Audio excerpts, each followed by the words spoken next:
The first shot cracked across the dark like something breaking open, and Ifunanya Okafor did not scream. She had promised herself, weeks ago, in a language only her own body understood, that if this night ever came, she would not scream, because screaming took air she might need to run. She ran. Behind her, the estate they called Ashgrove burned orange at its far wing, smoke unspooling into a sky that had, an hour earlier, been full of stars over the sea. Her bare feet found gravel, then grass, then the cold shock of stone steps, and the whole time a 10-year-old girl's hand was locked around two of her fingers, small and fierce and shaking. "Don't let go," Gia said. It wasn't a question. "I won't," Ife said, and meant it the way she'd meant nothing else in months. Somewhere behind them, a man was shouting orders in Korean, fast and clipped, the kind of voice that had never once, in its whole life, imagined not being obeyed. Somewhere closer, footsteps, somewhere much too close, the particular metallic click of something being readied that was not a door. Ife pressed Gia against the cold wall of the garden folly, put her own body between the girl and the sound, and for one suspended second she thought about the man she loved, and whether loving him had been the mistake, or whether the mistake had happened long before she ever knew his name. Engineered, she would later learn, before she'd even boarded the flight to Suhan. But that clarity was still hours away. Right now there was only breath, and gravel, and a child's hand, and the terrible, electric knowledge that the walls built to keep her safe had, tonight, finally shown her their other purpose. If you want to see whether Ife gets out of that garden alive, and trust me, what happens next is going to make you furious in the best way, hit subscribe now, drop a comment telling me who you think fired that first shot, and like this video before you keep going, because it only gets wilder from here. None of this made sense yet. To understand it, you have to go back. Not far, 3 months, that's all, to a kitchen in Belmont Heights, Georgia, on the night Ife's whole life split cleanly into a before and an after. The kitchen smelled like jollof rice going cold on the stove, because nobody had remembered to turn off the burner. Ife stood in the doorway with her key still in her hand, watching her husband's mouth move against her sister's collarbone, and for 3 full seconds, her brain simply refused to process it, the way it refuses a math problem with no possible answer. Then Victor Sterling looked up. He didn't jump. He didn't even really flinch. That was the detail that stayed with her longest. Not the betrayal itself, but how unsurprised he looked to be caught, like a man who had long ago decided the rules didn't apply to him and was only now confirming it out loud. "Ife." He said her name like it was an inconvenience. "This isn't what it looks like." "It's exactly what it looks like," said Ada, and at least her sister had the decency to look sick. Ife set her keys on the counter, carefully, deliberately, because if she threw them, if she let herself do one single violent thing right now, she was afraid of what came after that. "How long?" she said. Victor opened his mouth. Ada answered instead, in the flat, ruined voice of someone confessing to something she'd rehearsed, denying. 8 months. 8 months. Ife did the math without meaning to. The anniversary trip to Savannah, the Christmas when Ada couldn't make it, the countless nights Victor came home smelling like someone else's laundry detergent, and she'd told herself she was being paranoid. She didn't cry. That came later, alone, in a hotel bathroom with the shower running so the front desk wouldn't hear. What she did, standing in that kitchen, was walk to the drawer where she kept the folder. Divorce paperwork she had drafted 11 days earlier after some instinct she hadn't trusted enough to name, and set it on the counter next to her keys. "I already knew," she said. "I just needed to see it to stop hoping I was wrong." She left that night.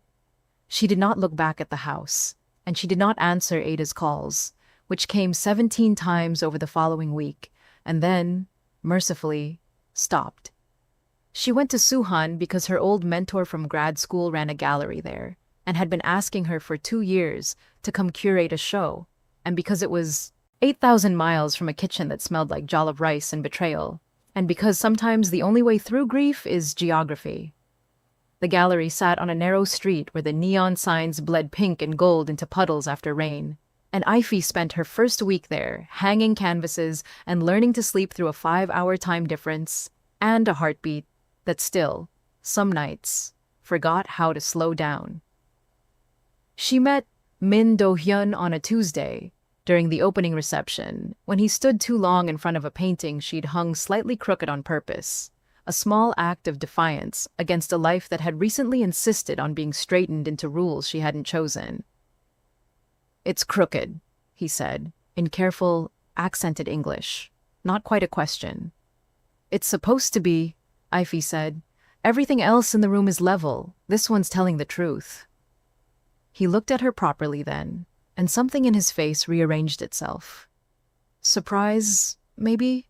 Or recognition, though she wouldn't understand until much later what exactly he thought he was recognizing.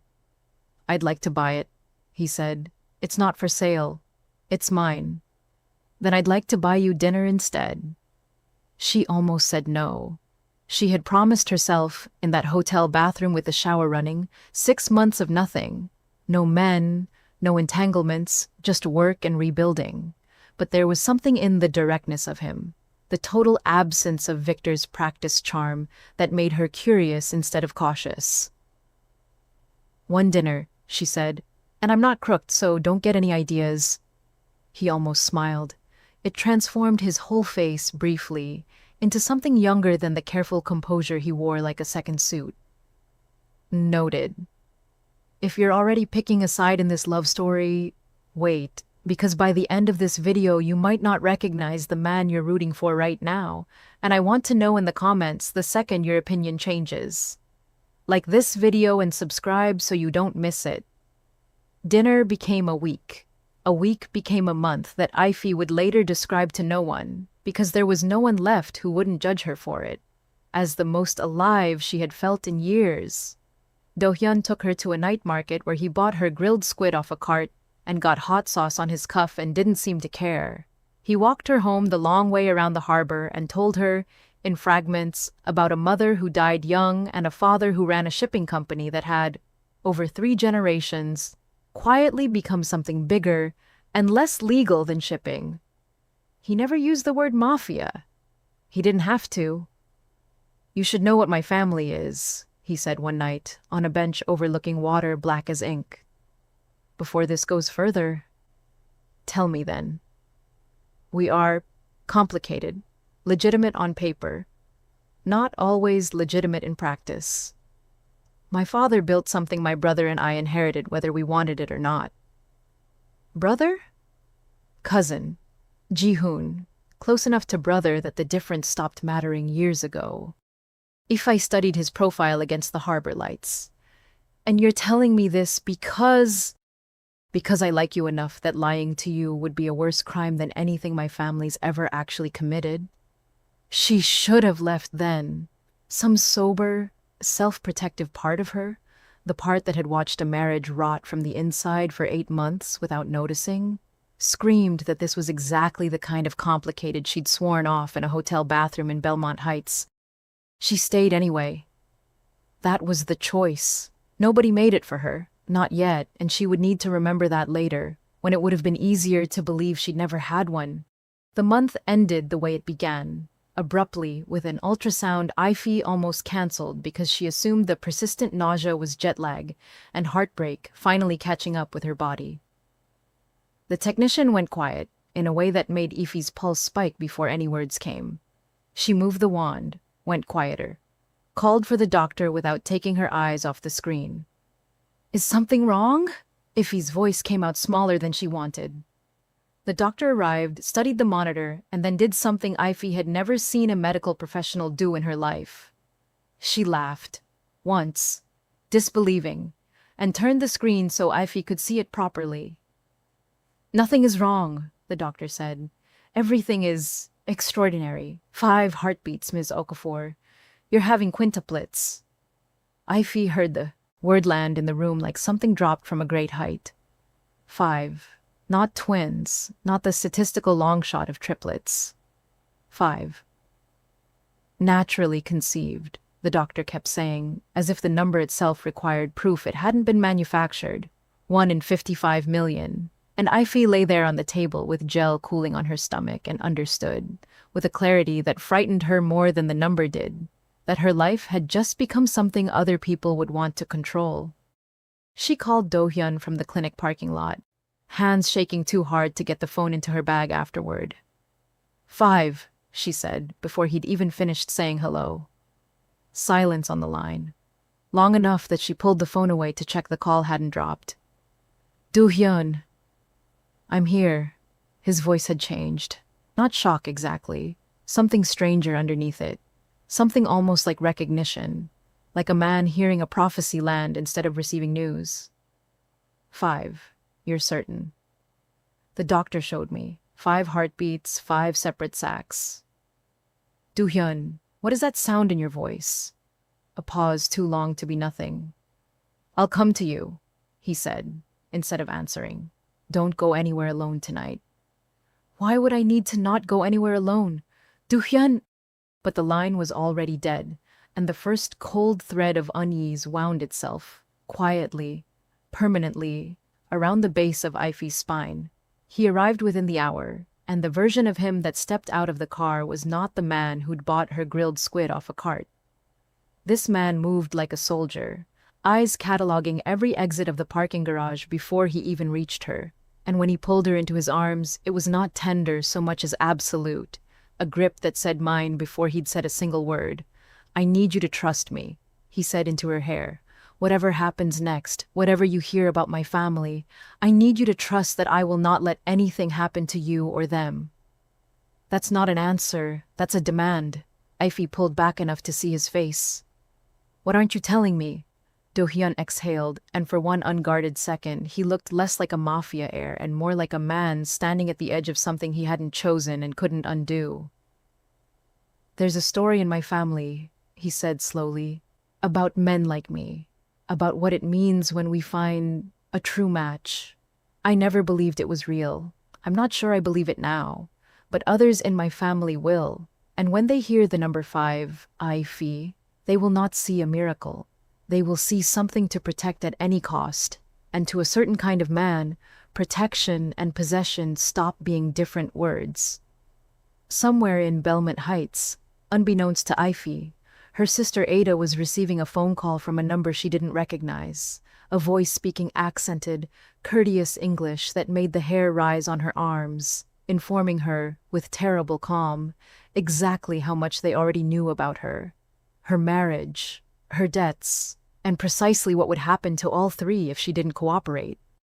The trap that Ify believed had been laid the night she caught Victor in her kitchen had, in truth, been under construction for months before that, and she wouldn't learn how far back it went or how close to home it started until it was almost too late to matter. If that gave you chills, you are not alone, and I promise the family secrets get so much darker from here. Comment your prediction for what Ada's about to be forced to do, like this video, and let's keep going. Do-hyun brought her to Ashgrove 3 days later.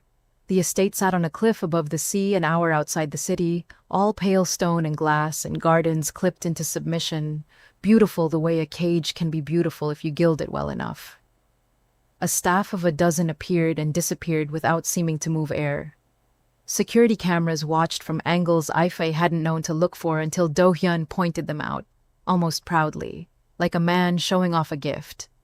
You'll be safe here, he told her, standing in a bedroom the size of her entire Belmont Heights apartment. Nothing gets past these walls. Nothing gets out of them either from the sound of it, Ify said, and meant it half as a joke. Do-hyun didn't laugh. For now, that's the point? She met his daughter that first evening, a girl of 10 with her father's watchful eyes and none of his warmth, standing in a doorway with her arms crossed like a small, furious sentry. This is Jia, Do-hyun said. Jia did not offer her hand. Are you replacing my mother? Jia. Do-hyun's voice carried a warning. No, Ify said before he could smooth it over. Nobody replaces your mother. I'm not here to take anything from you. Jia's eyes flicked briefly to Ify's stomach, still flat, still betraying nothing of the 5 lives beginning inside it. You're here to take something, though. Everyone who comes here is. She turned and left before either adult could answer, and Ivy stood in the doorway of her opulent new prison and thought, that's the most honest thing anyone in this house has said to me yet. The rules arrived the next morning, delivered not by Do-hyun, but by a man Ivy hadn't met. Tall, precise, dressed like he'd never once in his life allowed a wrinkle near his shirt. He introduced himself as Min Ji-hoon, Do-hyun's cousin, and something about the way he said the word cousin made it sound like a technicality he resented. Ms. Okafor. He did not offer his hand either. There are protocols now that you're carrying, that you're in this condition. Security will accompany you at all times. Outgoing calls will be logged. Visitors require 72 hours notice and full vetting. That sounds less like protection, Ivy said, and more like a sentence. Something flickered behind Ji-hoon's composed face, not quite a smile. In this family, Ms. Okafor, those have always been the same thing. If you think that line sounds like a threat dressed up as hospitality, you're not wrong, and I want you in the comments arguing about whether Do-hyun is complicit in what his cousin's about to do or genuinely blindsided by it. We're just getting started. Like, subscribe and let's keep going because the walls are about to close in for real. The weeks that followed took on a shape Ivy recognized too late as a pattern. Each restriction arrived wrapped in the language of care. She couldn't walk the gardens alone, for her safety. Her calls to Ada, still stiff and unresolved, were monitored for security. When she asked to visit the city to see the gallery she'd left half-finished, Ji-hoon informed her, with the same unbothered courtesy, that the risk assessment hadn't cleared it. For how long? Ivy asked. Until the risk changes, Ji-hoon said, and offered nothing further. She raised it with the Do-hyun that night in the low gold light of a bedroom that had started, despite its size, to feel smaller by the week. I feel like I'm disappearing in here, she said. Piece by piece. First the city, then my calls. Now I can't even walk to the cliff without 3 men trailing me like I'm a jewel that might roll away. Do-hyun sat on the edge of the bed and rubbed a hand over his face, and for a moment, he looked genuinely tired, genuinely torn. I know it feels like too much. I promise you it's temporary. Everyone keeps saying temporary. Nobody says until when. Until we know you're not a target. He reached for her hand. I need you to understand. This isn't about controlling you. I would burn down the entire world before I let anyone hurt you or those babies. That's not a threat. That's a fact of who I am. It should have terrified her more than it comforted her. At the time, exhausted and hormonal, and still grieving a marriage that had rotted from the inside without her noticing, it did the opposite. It felt, God help her, like being chosen instead of caged. If it ever becomes control and not protection, she said quietly, I'm gone. I need you to hear that. I'm not some possession you keep safe in a vault. I make my own choices, Do-hyun, or I don't stay. I hear you, he said, and kissed her knuckles, and at the time she believed him completely. She wouldn't remember that promise as tender for much longer. She would remember it as the last unguarded thing she said before the walls finished closing. Gia, unexpectedly, became the one bright thread in Ashgrove's tightening weave. It started small, a shared silence on a garden bench, a girl who sat 2 feet away from Ivy with a book she wasn't really reading, testing the water of company without admitting she wanted it. Then it became a shared bowl of the spicy noodles the kitchen staff weren't supposed to make for a delicate pregnancy, but did anyway, when Ivy begged conspiratorially with Gia as her accomplice. My mother used to sneak these for me too, Gia admitted one evening, slurping noodles with an intensity that suggested rebellion tasted better than obedience. Before she got sick. Tell me about her, Ivy said, Gia's chopstick stilled. She's not dead. Everyone talks about her like she's dead. She's in a hospital outside the city. Coma. 2 years now. A beat. Nobody takes me to see her anymore. They say it's too hard on me. Is it? I don't know. Gia said, with a bluntness that startled Ify. Because they never let me find out for myself. It was such a small sentence. Ify would think about it for weeks afterward, turning it over like a stone with something sharp underneath. The eerie, exact way it mirrored her own situation, dressed in a 10-year-old's grief instead of a pregnant woman's growing unease. That's not fair to you, Ify said. Nothing here is fair, Gia said, matter of fact, and went back to her noodles like she hadn't just handed Ify the first real clue of the whole tangled trap. 9 days after the rules arrived, the trap sprang. It began with the power failing across the East Wing at 11:40 at night, a small, deniable malfunction that nobody would question until much later. Then the alarms, not the calm, procedural kind, but the kind that made the household staff sprint rather than walk. Then, unmistakably, gunfire, close enough to rattle the windows in Ify's bedroom. Do-hyun was there before she'd even fully processed the sound, hauling her out of bed with a grip that left bruises she wouldn't notice until the next morning. "Baek family," he said, already moving, already pressing a comm unit to his ear and barking orders in Korean. "Ji-hoon's got a perimeter breach on the south gate. We move now." "The babies?" "I know. Move." That was the night the opening of this story showed you. The garden, the smoke. Gia's small hand locked around Ify's fingers, the wall she pressed the girl against while a man's voice she didn't recognize shouted orders too close for comfort. It ended, that night, with the arrival of a second wave of Min security, a firefight that lasted 11 brutal minutes and, miraculously, no one from the household dead, though a groundskeeper lost 2 fingers and Ji-hoon took a graze along his forearm that he wore afterward like a badge he'd earned. Do-hyun found Ify and Gia huddled in the folly 40 minutes later, and the sound he made when he saw them both alive was not something Ify had words for even afterward, something between a sob and a growl, a sound with no dignity left in it at all. "You're safe," he kept saying, hands running over Ify's arms, her stomach, her face, checking for damage his eyes had already confirmed wasn't there. "You're safe, you're safe. We need to leave this estate," Ji-hoon said, already barking new orders into his comm before the adrenaline had even left his voice. "Effective tonight. The Wren house is secure, isolated, easier to defend. I've had it on standby for exactly this scenario." Something in that sentence should have snagged Ify's attention. The standby, the readiness of it, a fortress kept warm and waiting for exactly this kind of night. But she was shaking too hard, holding a traumatized 10-year-old against her chest, to hear it as anything but competence. They relocated before dawn. If you caught that detail about the Wren house being on standby, hold that thought, because it is about to matter more than you think. Comment below if you think Ji-hoon knew more about that attack than he let on. And like this video, because we're heading into the part of the story that's going to make you question everyone. The Wren house sat on a narrow finger of coastline in Doksan, further from the city, further from anyone Ify might have called for help, even if her calls hadn't already been logged and vetted. It was, if anything, more beautiful than Ashgrove.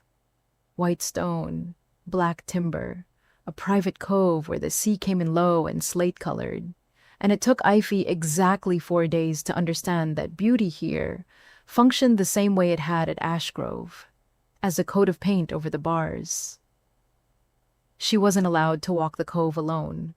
She wasn't allowed visitors without 72 hours and full vetting, a rule that had somehow survived the temporary emergency that supposedly necessitated it. Her phone, she began to suspect, wasn't merely monitored but selectively delayed. Messages from Ada arriving hours, sometimes a full day, after they'd apparently been sent. Their timestamps subtly wrong in a way she couldn't quite prove.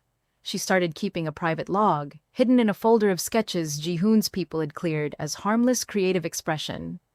Dates, discrepancies, small, cold facts collected the way a woman collects evidence when she's starting to suspect the story she's been told isn't the whole truth.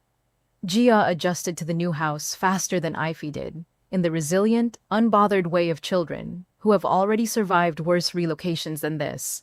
She found the cove's tide pools within a week and insisted, over her uncle's objections, on teaching Ify the names of every creature living in them. "That one's a snake-locks anemone," Jaya announced one gray afternoon, crouched at the water's edge with the seriousness of a marine biologist half her age. "It looks pretty, but it stings anything that touches it without asking first." Ify huffed a laugh despite herself. "Sounds like your family." Gia looked up, startled, and then, for the first time since Ify had met her, genuinely grinned. "Yeah," she said, "it kind of does." That grin became the thing Ify held on to on the hardest days, a small proof that something real and unguarded could still grow in soil this poisoned. It was Gia, in fact, who handed Ify the first thread that would eventually unravel everything, though neither of them understood it at the time.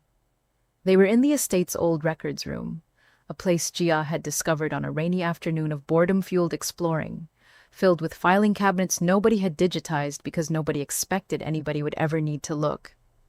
"There's boxes in here about the family," Gia said, dragging one out with the casual destructiveness of a child who has never been taught anything is off-limits to her specifically. "Boring stuff, ledgers, but there's a whole cabinet just about." She squinted at a label, sounding it out. "Matches." "Matches? Like marriage matches. Grandpa used to talk about it before he died. The family curse." Gia rolled her eyes with the specific contempt of a 10-year-old who has heard an adult superstition recited too many times to still find it interesting. "Some old story about how men who find their true match have 5 babies. Everyone acts like it's this big magic thing." Ify's pulse ticked up, slow and careful, the way it did now whenever a piece of Ashgrove's, of the Wren house's, architecture shifted half an inch to reveal something underneath. "Have you ever seen the actual files? Not just heard the story?" Gia shrugged, already losing interest, reaching instead for a spider that had made a home in the corner of the cabinet. "No, Uncle Jihoon keeps that cabinet locked, actually. Weird for a fairy tale, right?" "Right," Ify thought, her stomach turning slow and cold. "Very weird for a fairy tale." She didn't sleep well that night.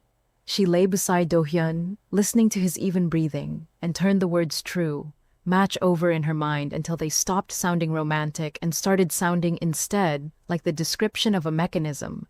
Something built, something designed, something that had a locked cabinet and a family archivist and generations of careful record-keeping behind it, none of which had anything to do with destiny at all. If a locked filing cabinet full of marriage matches doesn't send a chill down your spine, I don't know what will, and we're only at the halfway mark. Drop a comment right now guessing what's actually inside that cabinet, hit subscribe if you don't want to miss the reveal, and like this video because everything Ify thought she knew is about to come apart.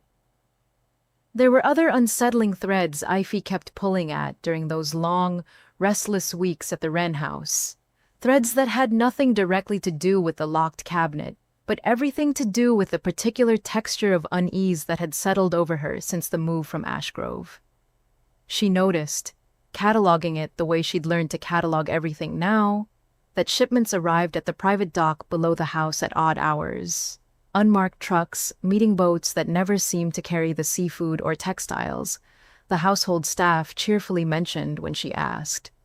She noticed that certain rooms in the house stayed locked to her specifically, not to Do-hyun, not to the staff, doors that opened easily for everyone but her, and closed, with quiet finality, whenever she happened to approach. She raised it once, carefully, with Do-hyun, testing how much honesty the relationship could actually hold. "What exactly does Min Group ship besides the legitimate contracts you've told me about?"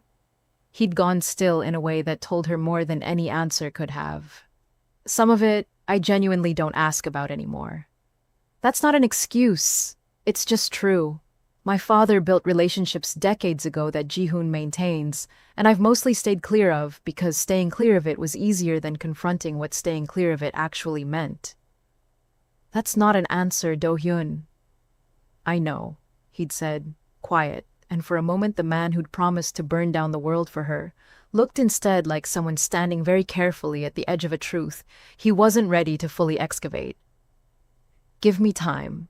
I'm trying to be honest with you about the parts I do know, the parts I've deliberately not looked at. I need to actually look at those too, and I haven't found the courage yet. It was, in its own uncomfortable way, more honest than a clean denial would have been, and Ify filed it away alongside everything else she was quietly gathering. Not yet evidence of anything specific, but confirmation that the gray areas the family so casually referenced covered ground far murkier than legitimate shipping ever required, ground that even Do-hyun, born into it, hadn't fully mapped for himself. She would never get the complete picture of what exactly moved through those unmarked trucks. Not that year, not in the years that followed, and she made an uneasy peace, eventually, with the fact that some corners of the world she'd nearly married into would simply remain permanently unlit. The price, perhaps, of walking away before she'd finished asking every question, choosing her own safety over a complete accounting of a family's sins. The confirmation about Ashgrove's attack came from an unlikely source. Marcus, one of the younger security guards, a man perhaps 25, who had been kind to Ify in small, forbidden ways. An extra 10 minutes at the cove, a blind eye when she lingered too long by the gate. He'd grown up in Doksan, not in the Min family's orbit, and something about the ordinary decency in him made Ify trust him with a question she asked no one else. The night of the attack at Ashgrove, she said, keeping her voice low, keeping her hands busy with a sketchbook so the cameras would read the conversation as idle. Were you on shift? Marcus's jaw tightened. He glanced toward the house before answering. I was on the east perimeter. Ms. Okafor, I really shouldn't. Please, I'm not trying to get you in trouble. I just need to understand what happened. He was quiet for a long moment, weighing something. The East Gate log, he finally said, barely above a whisper, shows the breach coming from outside. But I was standing at that gate for 20 minutes before the alarms went off, and nothing came through it. Not from outside. He met her eyes, and there was real fear in his. If the breach didn't come from outside, Miss Okafor, it came from inside. Ify's pencil stopped moving on the page. You're saying someone staged it. I'm saying I didn't see what the report says I saw. That's all I'm saying. Please don't repeat where you heard it. He walked away before she could ask anything more, and Ify sat on that cold stone bench with her sketchbook open to a half-finished drawing and felt the last comfortable illusion of her life in this house crack straight down the middle.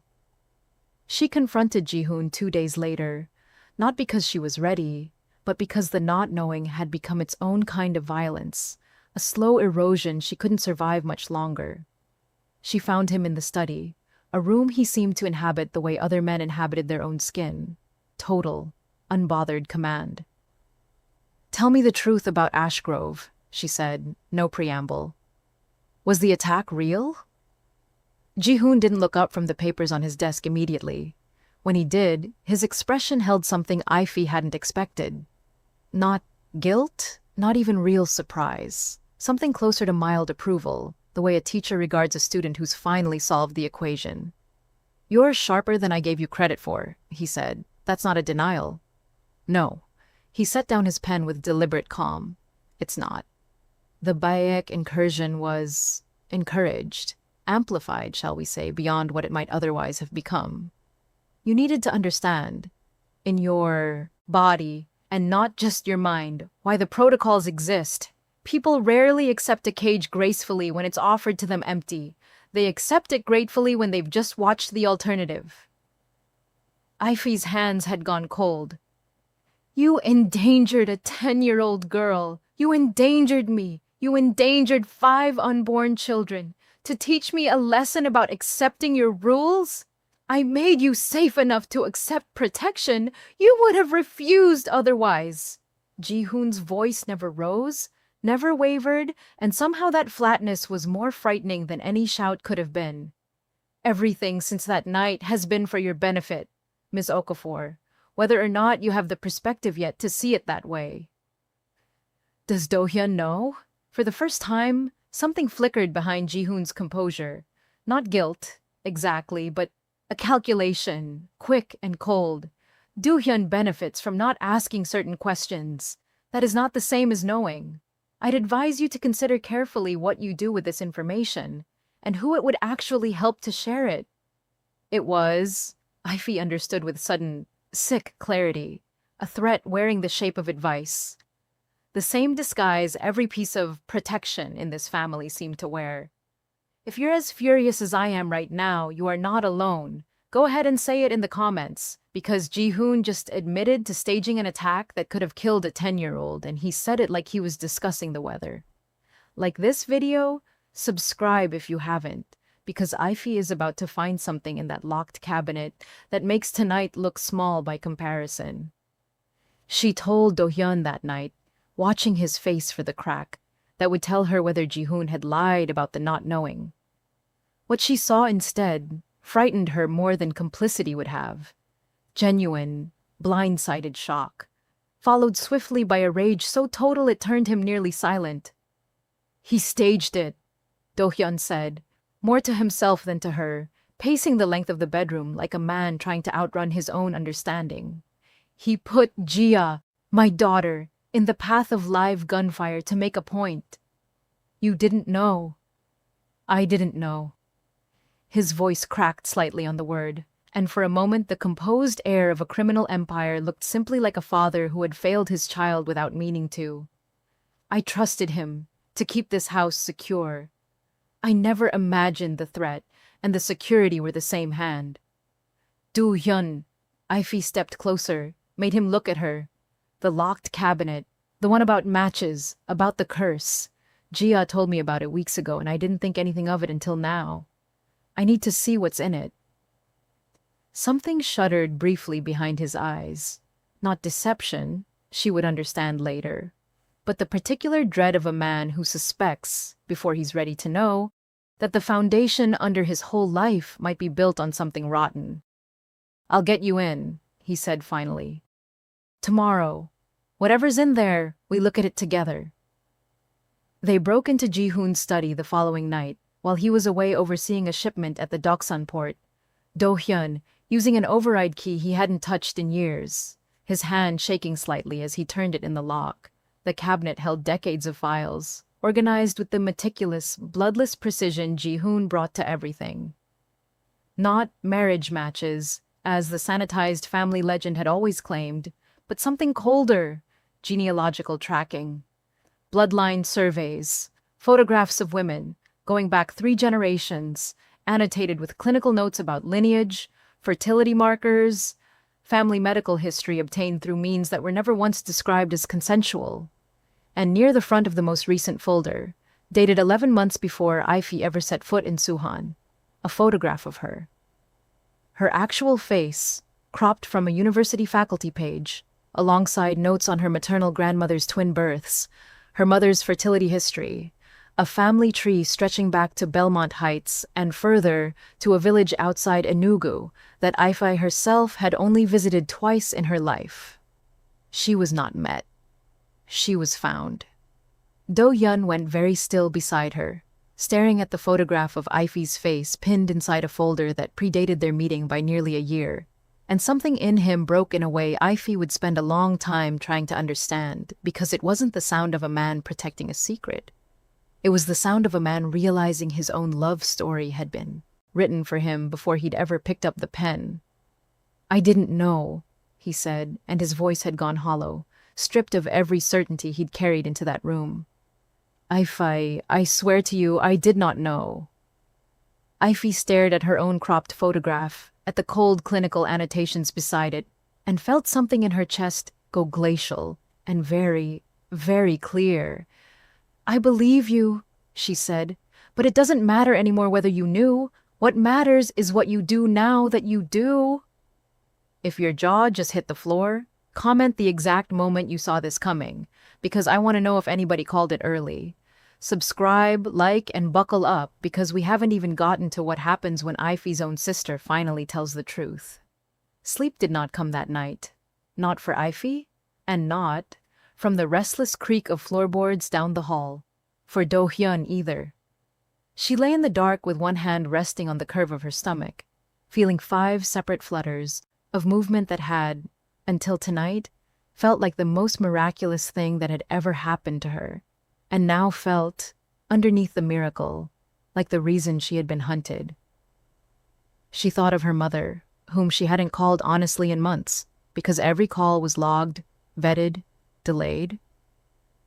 She thought of the village outside Enugu she'd visited twice as a child, where an aunt had once told her, laughing, that the Okafor women always carried twins in their blood. A family joke, Effie had always assumed, nothing more. Now she wondered how many generations of Min family archivists had known that joke before she did, had filed it somewhere, had waited. She thought, too, of Ada, of the 8 months of betrayal that had sent her running to Suhan in the first place, of the calls that had gone stiff and strange in the weeks since, of a sister who used to tell her everything, and now told her almost nothing at all. At 6 a.m, unable to bear the waiting any longer, Ify did something she hadn't dared in weeks. She used Marcus's kindness one more time. A phone smuggled to the cove. 10 unmonitored minutes he risked his position to give her, and called her sister directly. No logging, no delay, no family filter standing between them for the first time since she'd left Belmont Heights. Ada picked up on the first ring, like she'd been holding the phone the entire time, waiting. Ify, her sister's voice cracked immediately, raw in a way that had nothing to do with performance. Oh my God, is this really you? Is this line safe? For 10 minutes, Ada, I need you to tell me the truth. All of it. Right now. There was a long silence on the line, the sound of someone gathering courage they'd spent months avoiding needing. It wasn't about Victor, Ada said finally, the words tumbling out fast now, like a dam giving way. I mean, it was. That part's real, God. I'm so sorry. I will never stop being sorry for that. But that's not why I sold your location. That's not why I've been feeding them updates for months. Ify's stomach dropped. Feeding who updates? Since when? Since before you even left for Suhan. Ada's voice broke fully now. A man called me 4 months before you caught Victor and me. Said he represented a family with global reach, that's the phrase he used, like it was a job title. He knew things about us he shouldn't have known. Our parents' finances, my debts, things about you. Ify, things I never told anyone, going back years. He said if I didn't cooperate, if I didn't quietly monitor you and report where you were, what you were doing, who you were seeing, he'd ruin all of us. Dad's business, Mom's health insurance, everything. Ify's hand had gone white-knuckled around the smuggled phone. You've been spying on me since before I even left the country. I didn't know what I was walking into. I thought it was some kind of extortion scheme, some scam. I didn't understand who they actually were until it was already too late to get out. Ada was crying openly now, the sound distorted and small through the phone. And then you caught Victor, and God, Ify, I know this doesn't excuse anything, but Victor and I happening at the same time your family started hunting you, that's not a coincidence either. I think they wanted you vulnerable. I think they wanted you running, alone, somewhere they could find you and make it look like fate. The world tilted sideways for Ify, standing on a cold gray beach 8,000 miles from home. Every domino of her life for the past year, Victor's betrayal, her flight to Suhan, the gallery job that had conveniently opened up right when she needed it most, the chance meeting at an art opening, arranged itself suddenly into a line too straight to be an accident. They didn't just find me in Suhan, Ify said slowly, working it out in real time. They pushed me there, all of it. You, Victor, the gallery, none of it was random. I don't know how far back it goes, Ada admitted. I only know my part of it. But Ify, you need to get out. I've been trying to tell you that for weeks in every message, but everything I send you comes back altered, delayed. I don't know if you're even getting my real words anymore. I'm not, Ify said, quiet and cold. I'm getting whatever they decide to let through. Marcus appeared at the tree line, tapping his wrist. Time was up, someone was coming, and Ify had 4 seconds to decide what to say to her sister that might have to last her the rest of however long this took. I love you, she said. I don't forgive you yet. But I love you and I'm going to get out of here. And when I do, we're going to fix this. Both parts of it. Ifai, the line went dead. Ifai handed the phone back to Marcus with hands that had stopped shaking somewhere in the last 30 seconds, replaced by something steadier and much more dangerous. Certainty. If you thought Ada's betrayal was just about Victor, that twist just changed the entire shape of this story. Comment right now if you saw the bigger conspiracy coming. And like this video because Ifei's about to make a decision that flips the whole power dynamic of this family upside down. She told Do-hyun everything that evening, watching him absorb one more piece of a puzzle that kept revealing itself to be larger and darker than the last. He sat very still through most of it, and when she finished, he put his head in his hands for a long moment before speaking. My family didn't just find you, he said, voice raw. They built the road that led you to me. Your marriage falling apart, your sister, all of it, engineered, so that when I met you, it would feel like something I chose freely. He looked up, and his eyes were wet in a way she'd never seen from him before. I don't know how to separate what I feel for you from what they manufactured for me to feel. I don't know if I ever will. That's not my problem to solve for you, Ifei said, and it came out gentler than the words themselves, because some part of her ached for him even now. You get to figure out what's real on your own time, but I don't have that luxury anymore, Do-hyun. Every day I stay in this house, they get closer to term. Ji-hoon's already made it clear how far he's willing to go to keep me compliant. I am not going to sit here and wait to find out what happens once these babies are born, and I officially become nothing but a vessel this family has finished needing to romance. What do you need from me? Right now? Ifei held his gaze, unflinching. I need you to decide tonight whether you're a Min first or a father, and whatever you are to me, second, because I already know which one I have to be, and I can't build an escape plan around a man who's still deciding.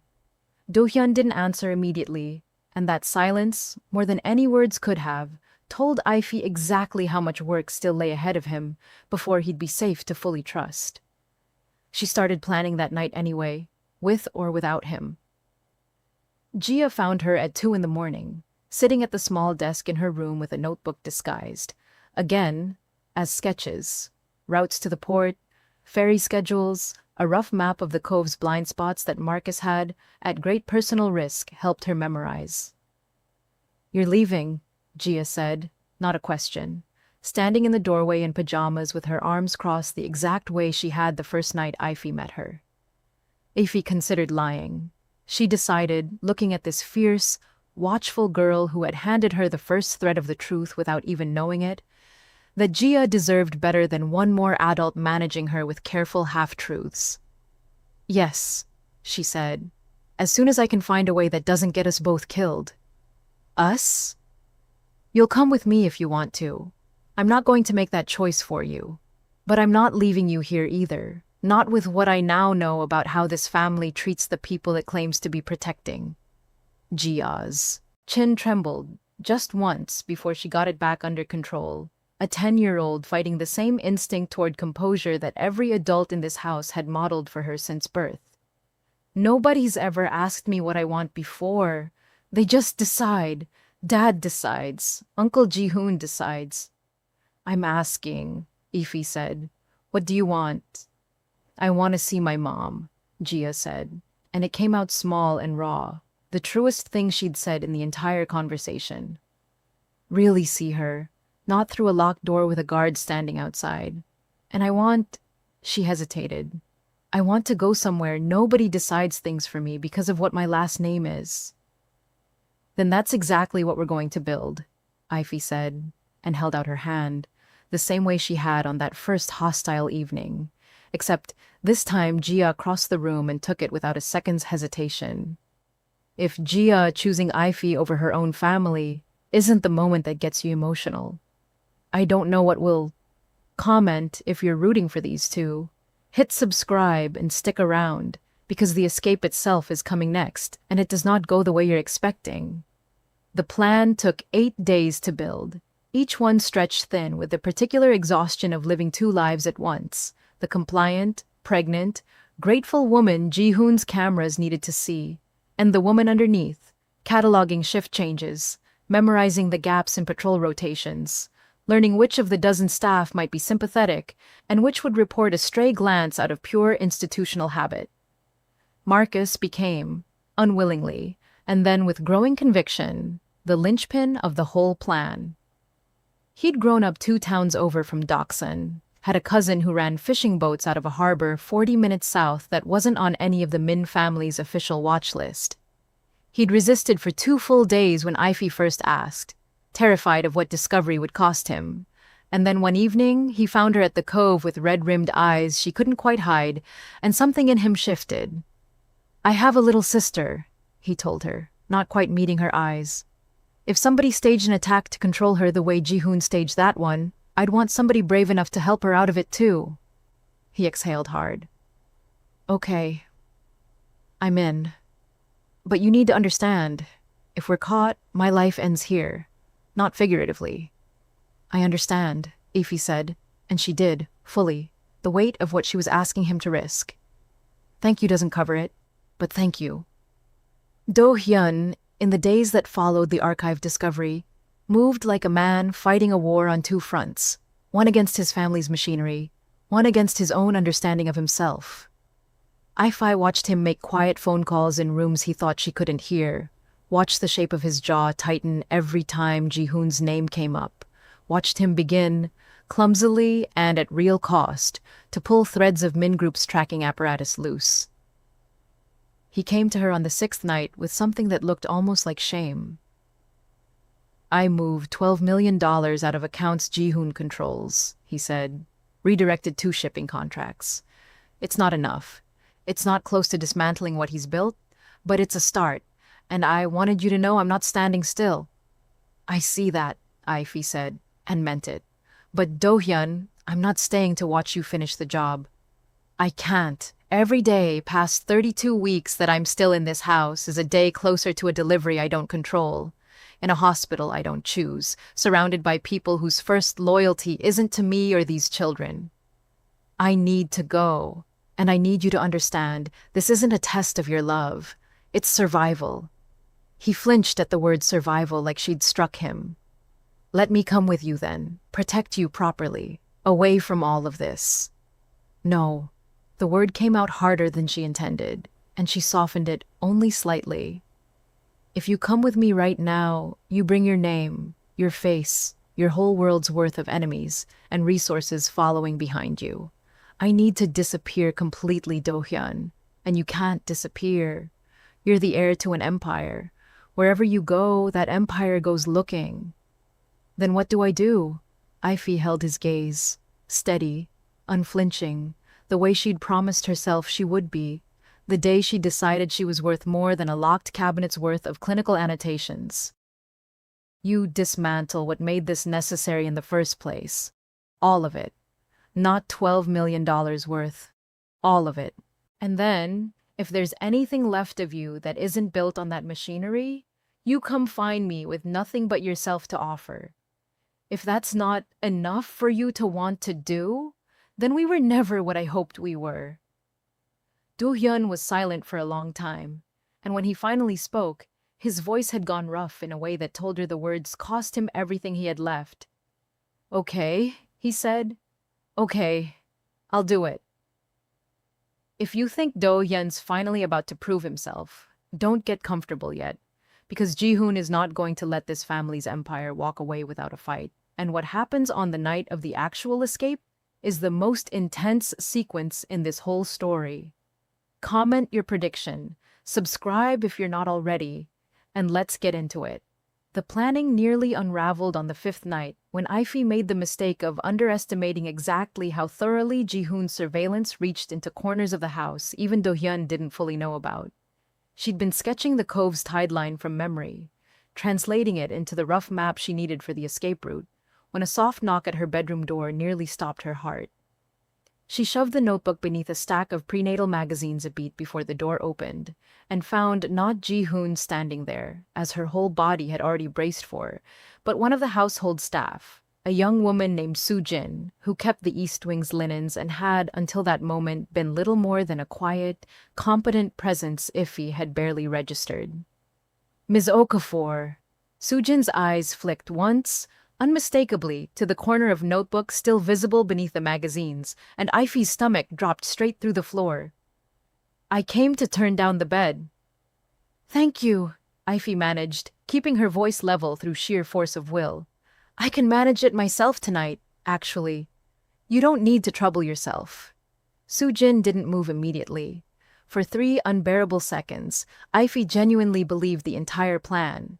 The boat, Marcus's cousin, the passport network, everything was about to collapse in this ordinary bedroom over a badly hidden notebook, and she ran through, in the space of a single-held breath, every possible version of a story that might explain a hand-drawn map of the coastline. Then Sujin did something Ifi hadn't expected at all. She crossed the room, unhurried, and straightened the stack of magazines herself, tucking the notebook fully out of sight beneath them, with a precision that was unmistakably deliberate. Mr. Ji-hoon reviews the camera logs personally on Thursdays, Sujin said quietly, not meeting Ifi's eyes, addressing the window instead. Not before then, if you needed to know that. She left without another word, and Ifi sat on the edge of the bed afterward, hands shaking, understanding with sudden humbling clarity that Marcus had not been the only person inside this house, quietly, dangerously, choosing a side. She never learned Sujin's full reasons, whether it was a debt of her own to the family she wanted settled, or simple human decency refusing to stay silent one more day, or something else entirely, private and unspoken. She only knew that the following morning, Sujin passed her in the hallway with no acknowledgement at all, the perfect, practiced invisibility of household staff everywhere, and that whatever risk the woman had taken, she had taken it and asked for nothing in return. Ifi moved her planning notes after that, hiding them instead inside the lining of Gia's stuffed rabbit, a detail so absurd and so effective that even Marcus laughed quietly, grimly, when she told him.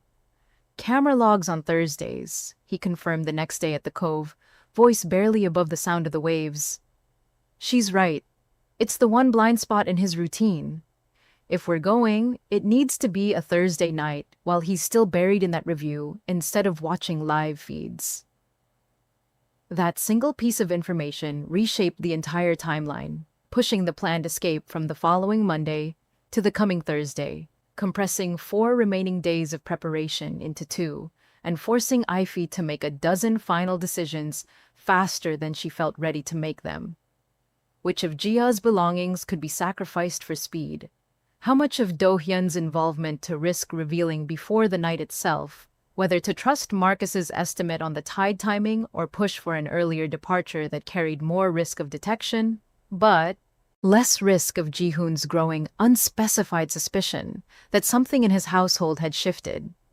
I don't like rushing this, Marcus admitted the night before, checking and rechecking a bag of supplies with hands that hadn't fully stopped shaking in days. Rushed plans are how people get caught. Waiting is how people get caught too, Ifi said.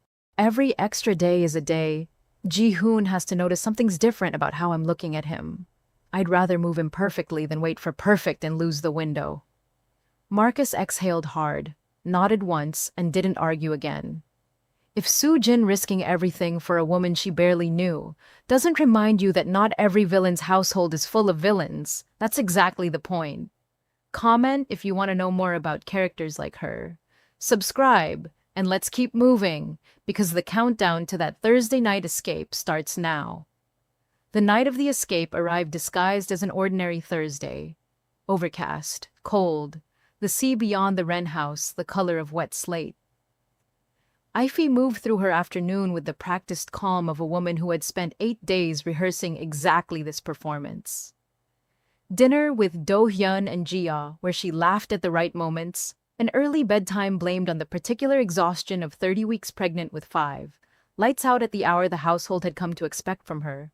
At 1 a.m., she and Gia met at the servants' stairwell Marcus had shown her weeks earlier, a passage original to the house's older construction, that predated the modern security overlay by decades and had, as far as Marcus could tell, never been fully integrated into the camera network. Gia had a backpack slung over her shoulders, small and determined in the dark, and when Ife reached for her hand, the girl took it without hesitation. "You're sure about this?" Ife whispered. One last check, one last door left open for the girl to change her mind. "I've never been sure about anything," Gia whispered back, and there was something in the flat certainty of it that reminded Ife, with a pang, of Do-hyun on the night they'd met. The same unshakable directness, inherited or learned, she wasn't sure which. They made it to the garden wall without incident. The patrol rotation, exactly where Marcus had promised it would be, and Ife allowed herself, for the first time in 8 days, a single, full breath of something like hope. That was when the floodlights came on. "Stop where you are," Ji-hoon's voice cut across the garden, amplified and cold, and Ife turned to find him standing at the top of the terrace steps, with 2 security men flanking him, weapons not raised but present, a promise rather than yet a threat. "I have to say, Ms. Okafor, I'm disappointed. I thought we understood each other." "We understand each other perfectly," Ife said, keeping Gia half a step behind her. "That's exactly why I'm leaving." Ji-hoon descended the steps slowly. Unhurried, a man who had never once in his adult life needed to move fast to get what he wanted. "You're 30 weeks pregnant with 5 children in a country where you have no legal standing, no support network, and a security apparatus that will locate you within 72 hours no matter where you run. This isn't bravery. It's a tantrum with catastrophic timing." "Let her go, Ji-hoon," the voice came from behind Ife, and she turned to find Do-hyun standing at the edge of the terrace, still in the clothes he'd worn to dinner, having clearly not slept either, having clearly been watching for exactly this moment. Ji-hoon's expression didn't so much as flicker. "Do-hyun, I was wondering when you'd show up to interfere with something you don't fully understand." "I understand it better than you'd like." Do-hyun moved down the steps, positioning himself between Ji-hoon and the 2 women, without seeming to decide to do it, an instinct rather than a strategy. "I've seen the archive. I know about the tracking. I know you staged the Bayek attack. I know exactly what kind of family business you've been protecting under the word protocol." Something shifted in Ji-hoon's face then, the first genuine crack Ife had seen in his composure since she'd met him, quick and cold and revealing. "You think this is about family business? Do-hyun, everything I've built these past 2 years, I built because you were never going to be ruthless enough to keep this family alive. Father knew it. That's why he trained me the way he did. In the parts of this business you were always too soft to learn." "You mean you positioned yourself to inherit everything the moment I stumbled?" Do-hyun's voice had gone very quiet, very still, the voice of a man finally seeing the shape of something he should have noticed years ago. "The curse archive, the tracking, staging an attack on my own daughter. None of that was loyalty to this family, was it? It was insurance. If I failed to secure a true match, if the bloodline stalled with me, you'd be next in line. And a pregnant match who trusts me over you is the single greatest threat to that plan you've ever faced." Ji-hoon didn't deny it. He simply smiled, thin and humorless, the smile of a man who has finally stopped pretending the mask was ever more than convenient. "Careful, cousin. Say that a little louder and you'll finally understand why I never bothered denying anything to Ms. Okafor. I never needed to. I only ever needed you to keep not asking. If you're screaming at your screen right now because Ji-hoon just confirmed the whole conspiracy, comment the word betrayed, and let's see how many of you called this. Like this video, subscribe, because the confrontation isn't over yet, and someone in this garden is about to make a choice that changes everything." The 2 security men flanking Ji-hoon shifted their weight, waiting for an order neither seemed eager to receive, and for a long, suspended moment, the garden held its breath, the sea beyond the wall crashing steady and indifferent, 5 hearts beating inside Ife's body, a 10-year-old's hand locked once again around her fingers. "Stand down," Do-hyun said to the 2 men, and his voice carried an authority Ife hadn't heard from him before, not the careful courtesy of the man who'd bought her grilled squid. but something forged, finally, in the heat of the last 8 days. Both of you. This is a family matter now. The men looked to Ji-hoon, who held up a hand, not quite a concession, but a recalculation. Let's not be dramatic, he said, smooth again, the mask sliding neatly back into place. Nobody needs to get hurt tonight. Miss Okafor, be reasonable. Where exactly do you think you're going to go? 30 weeks pregnant, in a country where you don't speak the language, with a child who isn't legally yours? Away from you, Ify said. That's the whole plan. I don't need it to be more complicated than that. And if the Baks find you first, if any of the dozen enemies this family has made over 3 generations decide you're worth more as leverage than you ever were as a bride, you'll have no protection at all. I'd rather take my chances with strangers who might hurt me, Ify said, than stay one more day with family who's proven they will. Something in that sentence landed harder than she expected, even on Ji-hoon, whose jaw tightened almost imperceptibly. Beside her, Jia's grip on her hand tightened too, and Ify understood, with sudden clarity, that the girl had heard this sentence and translated it instantly into every year of her own life inside these walls. Let them go, Do-hyun said again, stepping fully between Ji-hoon and the 2 women now, no longer positioning himself as a bystander but as a wall. This ends tonight, Ji-hoon, not just her leaving, all of it.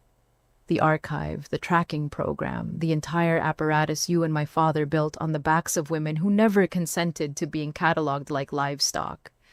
I'm ending it, starting with letting the first woman brave enough to see it clearly walk out that gate. You'll destroy everything 3 generations built. I'll destroy everything 3 generations stole, Do-hyun corrected, and for the first time in the entire confrontation, Ji-hoon's composure fully broke, a flash of real fury crossing his face before he mastered it again. You're a fool, Ji-hoon said quietly. You always have been. Soft where it mattered, sentimental where it counted. Father saw it in you from the time you were a boy.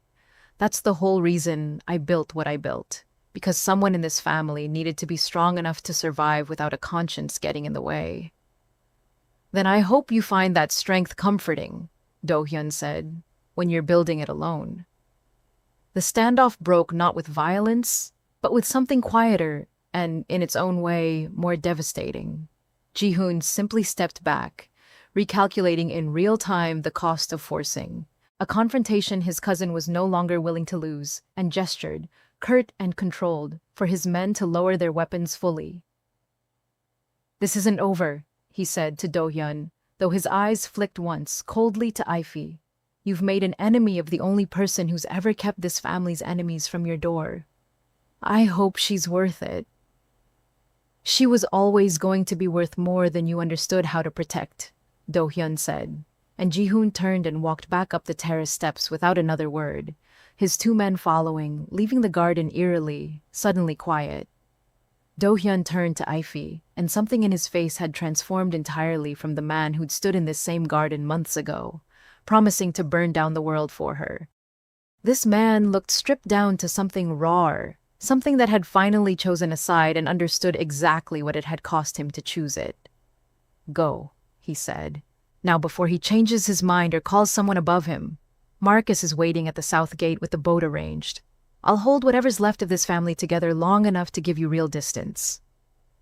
Come with us, Ify said, one last time, though she already knew the answer, already understood it in her bones even as she offered it. Not yet, Do-hyun said. If I come with you now, I bring a war behind me that isn't finished. Let me finish it properly. Let me become someone worth coming back to, instead of someone you're still running from. He pressed something into her hand, a slim data drive. Everything, the archive, the financial records, proof of Ji-hoon's staged attack, proof of the tracking program going back 3 generations, insurance, if you ever need it, and an apology I don't expect you to accept yet. Ify closed her fingers around it, throat too tight for words, and for one long moment, they simply looked at each other across a distance that had nothing to do with a few feet of garden between them, and everything to do with the miles they both knew were coming. "Take care of her," Do-hyun said finally, nodding toward Jia, and his voice broke, just slightly, on the words. "Always," Ify said, and meant it with every cell in her body. She and Jia made it to the south gate at 2:40 a.m., Marcus waiting exactly where he'd promised, face pale and hands shaking with an adrenaline he hadn't fully mastered even now. "Boat's ready," he said. "My cousin's crew thinks your relative's running from an abusive situation, which honestly isn't far off. Get in, stay low, and don't come up until I say." The boat cut through black water toward a horizon just beginning, faintly to gray with the coming dawn, and Ify sat with Jia's head against her shoulder and one hand resting on the curve of her stomach, and let herself, for the first time in months, cry. Not from fear, not entirely from grief, but from something closer to the particular exhaustion of a body that has spent months bracing and is only now allowed to unclench. If that garden confrontation didn't get your heart racing, I don't know what will comment the moment you knew Do-hyun was really gonna let her go. Subscribe if this is the first video of mine you've watched, and stick with me, because the story isn't over. Ify still has to build a life on the other side of this escape, and it is not going to be easy. The boat crossing itself took 4 hours, low and slow along the coastline to avoid the shipping lanes Min Group monitored as a matter of routine business, and somewhere in the second hour Jia began to shake. Not from cold, though the wind off the water cut sharp enough to sting, but from the particular delayed shock of a 10-year-old who has just watched 2 grown men nearly draw weapons over her in a garden, and has only now found the stillness to feel the fear she'd swallowed to keep moving. "Hey." Ify pulled the girl against her side, wrapping the thin blanket Marcus had produced from a storage locker tighter around both of them. "You're allowed to fall apart a little. You held it together long enough to get us out. That's the hard part. This part, you're allowed to just be scared. What if he comes after us?" Jia whispered. Meaning Ji-hoon, meaning the whole apparatus of a family that had never in its history simply let something go. "What if he finds us and it's worse than the garden?" "Then we'll handle it," Ify said, with more certainty than she entirely felt. "But I need you to understand something, and I need you to really hear it, not just nod at it. Every single choice we made tonight, we made together, out loud, with a real chance to say no. That's the whole difference, Jia. Not that nothing bad can ever happen to us again. I can't promise you that. Nobody can. Just that whatever happens next, it happens because we chose it, not because someone decided it for us and called it protection." Jia was quiet for a long moment, watching the black water slide past. "I think that's the first time anybody's explained the difference to me like that. Like it actually mattered which one it was. It's the only thing that's ever actually mattered," Ify said, and meant it more than she'd meant almost anything in the past year. Marcus's cousin, a weathered man named Tae-sung who ran 3 boats out of a harbor his family had worked for 2 generations, met them at a dock so small and unremarkable it barely registered as a destination on any map, and from there guided them wordlessly and efficiently through a set of back roads to a farmhouse where they spent 2 tense days waiting for papers to clear. Marcus's network moving with a caution that felt glacial against Ify's every screaming instinct to keep running, and turned out, in hindsight, to be exactly the discipline that kept them from being caught. The regional airport, when they finally reached it, tested every remaining nerve Ify had left. A security officer studied her passport, the name on it close enough to her own to pass casual inspection, arranged through channels Marcus wouldn't fully explain and Ify decided not to ask about. For a beat too long enough that Ify felt her pulse roar in her ears and Jia's hand go rigid in hers. "Business or pleasure?" the officer asked finally, in careful English. "Family emergency," Ify said, which was, in its own way, the truest thing she'd said to an official in months. "My grandmother, we need to get home." The officer's expression softened. Some universal recognition of urgent grief crossing whatever bureaucratic wall he'd been maintaining, and he stamped the passport and waved them through without further comment. Ifi didn't breathe properly again until the plane had cleared altitude, Gia asleep against her shoulder, the lights of the coastline shrinking to nothing beneath them. A country and a version of her life falling away in the dark. She landed in Atlanta 31 hours later, exhausted past the point of coherent thought. 30 weeks pregnant, one traumatized 10-year-old in tow, a data drive full of evidence hidden in the lining of a bag Marcus had helped her sew shut, and no plan beyond the address of a distant cousin of Auntie Chinelo's that a woman at a Suhan diaspora church, contacted through yet another careful, roundabout thread of Marcus's network, had promised would take them in without questions. It was not, in the end, a distant cousin who opened that door. It was Auntie Chinelo herself, having flown in from Atlanta to Belmont Heights on a hunch, and a phone call 3 days earlier, standing on a stranger's porch with her arms already open, as though she'd been expecting exactly this arrival her whole life. "You made it," Auntie Chinelo said, and pulled both of them into an embrace that smelled like shea butter and starch and something Ifi hadn't realized. Until that exact moment, she'd been starving for the entire year. Unconditional welcome, offered before a single word of explanation had been required. She didn't go home to Belmont Heights. Home, she understood now, was a word that needed rebuilding from the ground up, not returning to. Instead, she went to Callaway Row, a neighborhood on the city's southwest side where a diaspora community of Nigerian and Nigerian-American families had built, over 3 decades, a kind of protection Ifi had never fully appreciated until she needed it most. Not gates, not cameras, not armed men in dark suits, but aunties who noticed a stranger and folded her in before asking a single question. A network of women who had themselves fled marriages, families, situations that needed leaving, and who understood, in their bones, what it cost to walk away, and what it took to survive the walking. Auntie Chinelo, a widow in her 60s who ran a small tailoring shop on the corner and had, 30 years earlier, fled a marriage in Lagos that nearly killed her, took one look at Ifi's exhausted face and heavily pregnant frame, and asked no questions beyond the ones that mattered. "You have somewhere to sleep tonight?" "No," Ifi admitted. "You do now," Auntie Chinelo said, and that was the entire negotiation. The apartment above the tailoring shop was small. 1 bedroom, a pull-out couch for Gia, walls thin enough to hear the street below.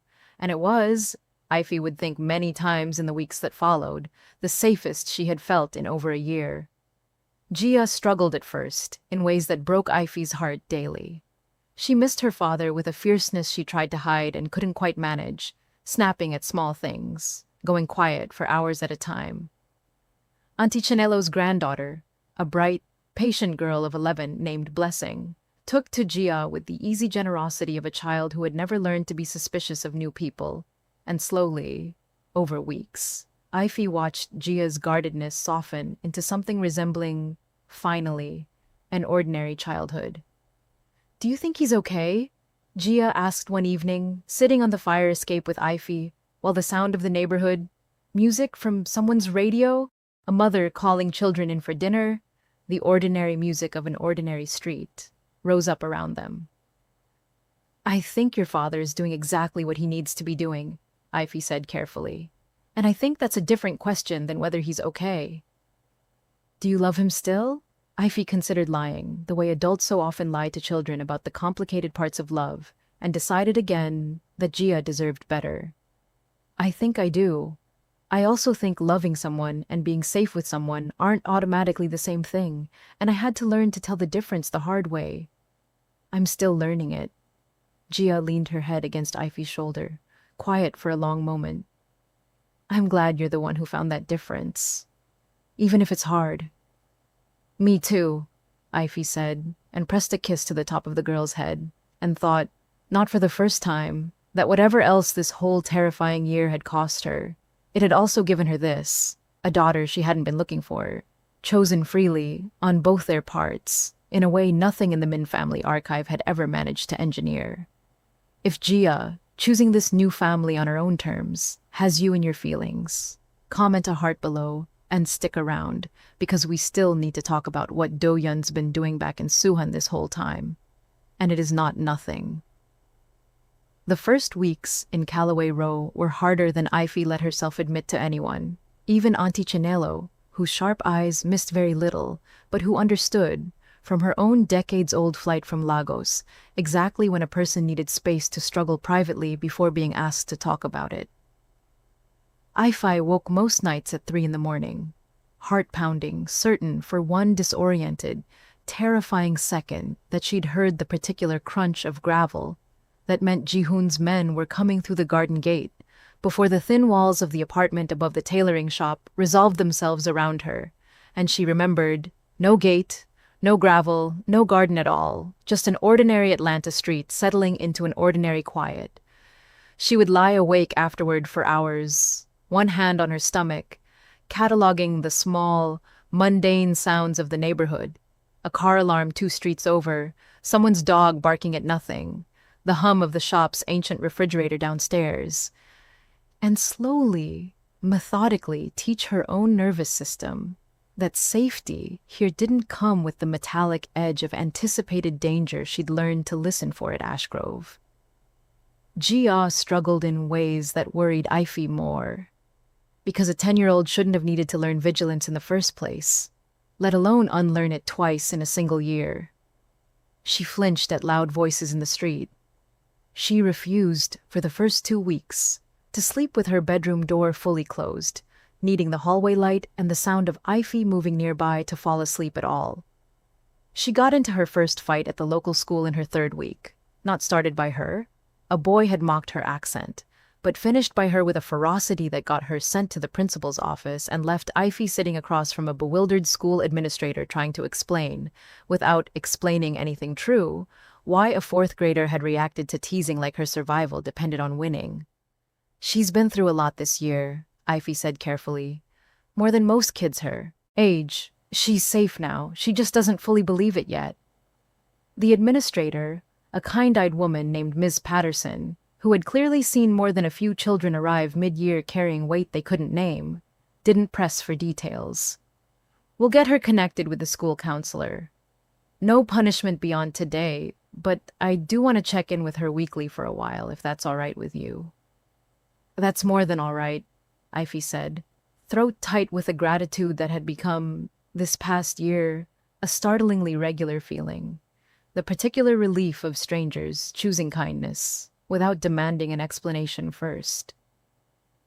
Auntie Chinelo folded both of them, slowly and without fanfare, into the rhythms of the shop and the block. Ify started helping with alterations within her 2nd week, her hands remembering, gratefully, a skill her own grandmother had taught her as a girl in Belmont Heights. Needle and thread, offering a kind of meditative calm nothing else in that terrifying year had provided. Customers came and went, women from 3 generations of the neighborhood, and slowly, in the unhurried gossip of a tailoring shop, Ify became simply Ify, not a curator, not a Min family asset, not a woman on the run, just a pregnant woman with a good eye for a hem, and a girl who was, slowly, learning to laugh again. It was Blessing, Auntie Chinelo's granddaughter, who cracked Gia open first, not through any deliberate effort, but through the simple, relentless friendliness of an 11-year-old who had decided, within an hour of meeting Gia, that they were going to be friends whether Gia cooperated or not.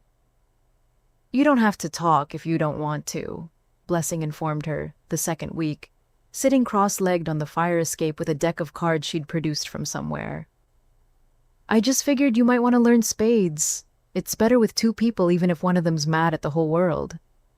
"I'm not mad at the whole world," Gia said, though her tone suggested otherwise. "Okay," Blessing said agreeably, and dealt the cards anyway. By the 4th week, Ify would find them both on that fire escape most afternoons, cards forgotten in favor of the increasingly elaborate stories Blessing liked to invent. Gia's laugh, genuine, unguarded, nothing like the careful composure she'd worn like armor at Ashgrove, drifting up through the open window while Ify worked downstairs in the shop, and every time she heard it, something in her own chest loosened another careful notch. Ify's own reckoning came slower and harder, arriving not in a single dramatic moment, but in the accumulated weight of small ones. It came the afternoon a delivery man knocked too loudly and she nearly dropped a rack of finished garments, flinching toward the door before her mind caught up with her body. It came in the session with a therapist Auntie Chinelo connected her to, a Nigerian-American woman 2 neighborhoods over who specialized, unofficially, in exactly the kind of quiet, unnamed trauma that women fleeing controlling situations rarely had language for, where Ife finally said out loud, for the first time, the sentence that had been living, unspoken, in her chest since the garden at Ashgrove. "I don't know how to tell the difference anymore," she admitted, "between someone loving me and someone deciding, on my behalf, what loving me should look like. I got it wrong with Victor. I nearly got it wrong again with Do-hyun, except this time, the mistake came with armed guards attached." "That's not a small thing to sit with," the therapist said gently. "But naming the confusion is the first step toward untangling it. You're already doing the work most people never get brave enough to start." Slowly, over the weeks that followed, Ife began rebuilding something she hadn't realized: Victor's betrayal, and then Ashgrove's cage had both, in their different ways, worn down to nothing. Her own certainty about her own judgment. She started making small decisions again, deliberately, just to practice the muscle of it.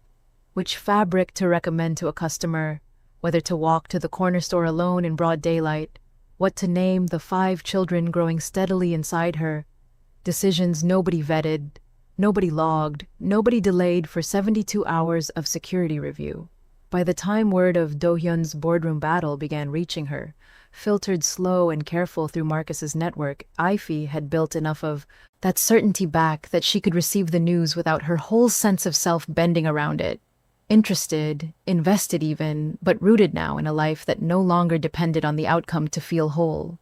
Word reached her in fragments over the following months, filtered through the data drive Do-hyun had given her, through careful, infrequent messages sent via channels Marcus helped set up that even Ada's compromised phone couldn't touch. Do-hyun had gone to war with his own inheritance in the truest sense, not with guns, but with lawyers, auditors, and the slow, grinding machinery of exposure. He'd handed evidence of the tracking program to an independent journalist in Seoul, with enough international reach that Min Group couldn't simply bury the story, framing it not as a confession, but as a reckoning. A man choosing to dismantle something rotten, even at catastrophic personal cost. Ji-hoon fought back the only way he knew. With the ruthlessness he'd spent 2 years cultivating in the shadows, Do-hyun had never bothered to examine. Board seats changed hands overnight. Contracts shifted. Alliances Do-hyun had assumed were permanent revealed themselves, one by painful one, to have been loyal only to convenience. Old allies of Do-hyun's father resurfaced, siding with the cousin who'd promised them continuity over the heir who'd promised them accountability.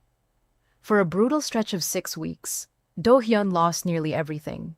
His seat on the board, control of 2 of the family's largest shipping contracts, the loyalty of security personnel who'd known him his whole life, and chose, when it came to it, the man who paid them, rather than the man who'd inconveniently developed a conscience. It was during that same brutal stretch that the war Do-hyun was fighting 8,000 miles away reached, briefly and terrifyingly, all the way to Callaway Row. Marcus called at 11 at night, his voice tight in a way Ife had only heard once before, on the boat, the night they'd run. "There's a man," he said, without preamble, "outside the shop. He's been there twice this week, different car both times, watching the storefront. I ran the plates through a contact. Rental, paid in cash, booked through an agency that's done work for Min Group before. I don't think it's Ji-hoon's people directly. I think it's someone Ji-hoon's remaining loyalists hired, testing whether you're actually here before anyone commits to anything bigger." Ife stood at the darkened window above the tailoring shop with Gia asleep down the hall and both hands pressed flat against her stomach, feeling the old, metallic taste of Ashgrove fear flood back into her mouth as if no time had passed at all. "What do I do?" "Nothing tonight. I've already got Taesung's contacts here watching the watcher. But Ife, I need you to consider moving. Even temporarily, somewhere Auntie Chinello's shop isn't the obvious address for anyone with a rental car and a grudge. She didn't move. She refused, in the end, on principle as much as practicality. Auntie Chinello wouldn't hear of her leaving, and some fierce, tired part of Ife had decided months ago that she would not spend the rest of her pregnancy rearranging her life around men who watched from parked cars. But she started sleeping with her phone charged and within reach again, started flinching at unfamiliar engines idling too long on the block, started, for one raw week, wondering if leaving Ashgrove had only traded one kind of watching for another. The car didn't return after the 9th night. Whether that meant the threat had been called off or simply reassigned somewhere Ife would never learn about was a question she never got a clean answer to and had to learn, slowly, to live without one. If a rental car parked outside Auntie Chinello's shop doesn't remind you that walking away from a family like this rarely means the danger ends clean, that's exactly the point. Comment if your heart just dropped the way mine did writing this scene, hit subscribe, and stay close, because the fight for Gia's future is about to move into a courtroom next. He didn't fight to get it back. That detail, when Ife read it in a message forwarded through Marcus weeks later, told her more than any declaration of love could have. "I'm not trying to win the company anymore," his message read. "I'm trying to make sure it can't keep doing what it did to you and every woman before you. Jihoon can have the empire. I don't want it built on a locked cabinet full of women's names." The comatose wife, Gia's mother, a woman named Seo Yan, whom Ife had heard mentioned only in careful, grief-softened fragments, became, unexpectedly, part of the story's next turn. 3 months into Ife's life in Callaway Row, Do-hyun sent word that Seo Yan had woken, gradually, after 2 years of stillness, and that her first lucid words, once she understood enough of what had happened in her absence, had been a warning rather than relief. "She told me," Do-hyun wrote, "that she suspects her own coma wasn't purely medical. That in the weeks before it happened, she'd started asking questions about the family archive too, about her own daughter's genetic files being kept in that same locked cabinet. She doesn't have proof. She may never have proof. But she told me to tell you, don't ever stop asking your own questions, even after you think you're safe. Especially then." Ife read that message 3 times, sitting on the fire escape with the Atlanta evening settling gold and warm around her, and felt something that was not quite fear, and not quite vindication, but some complicated third thing.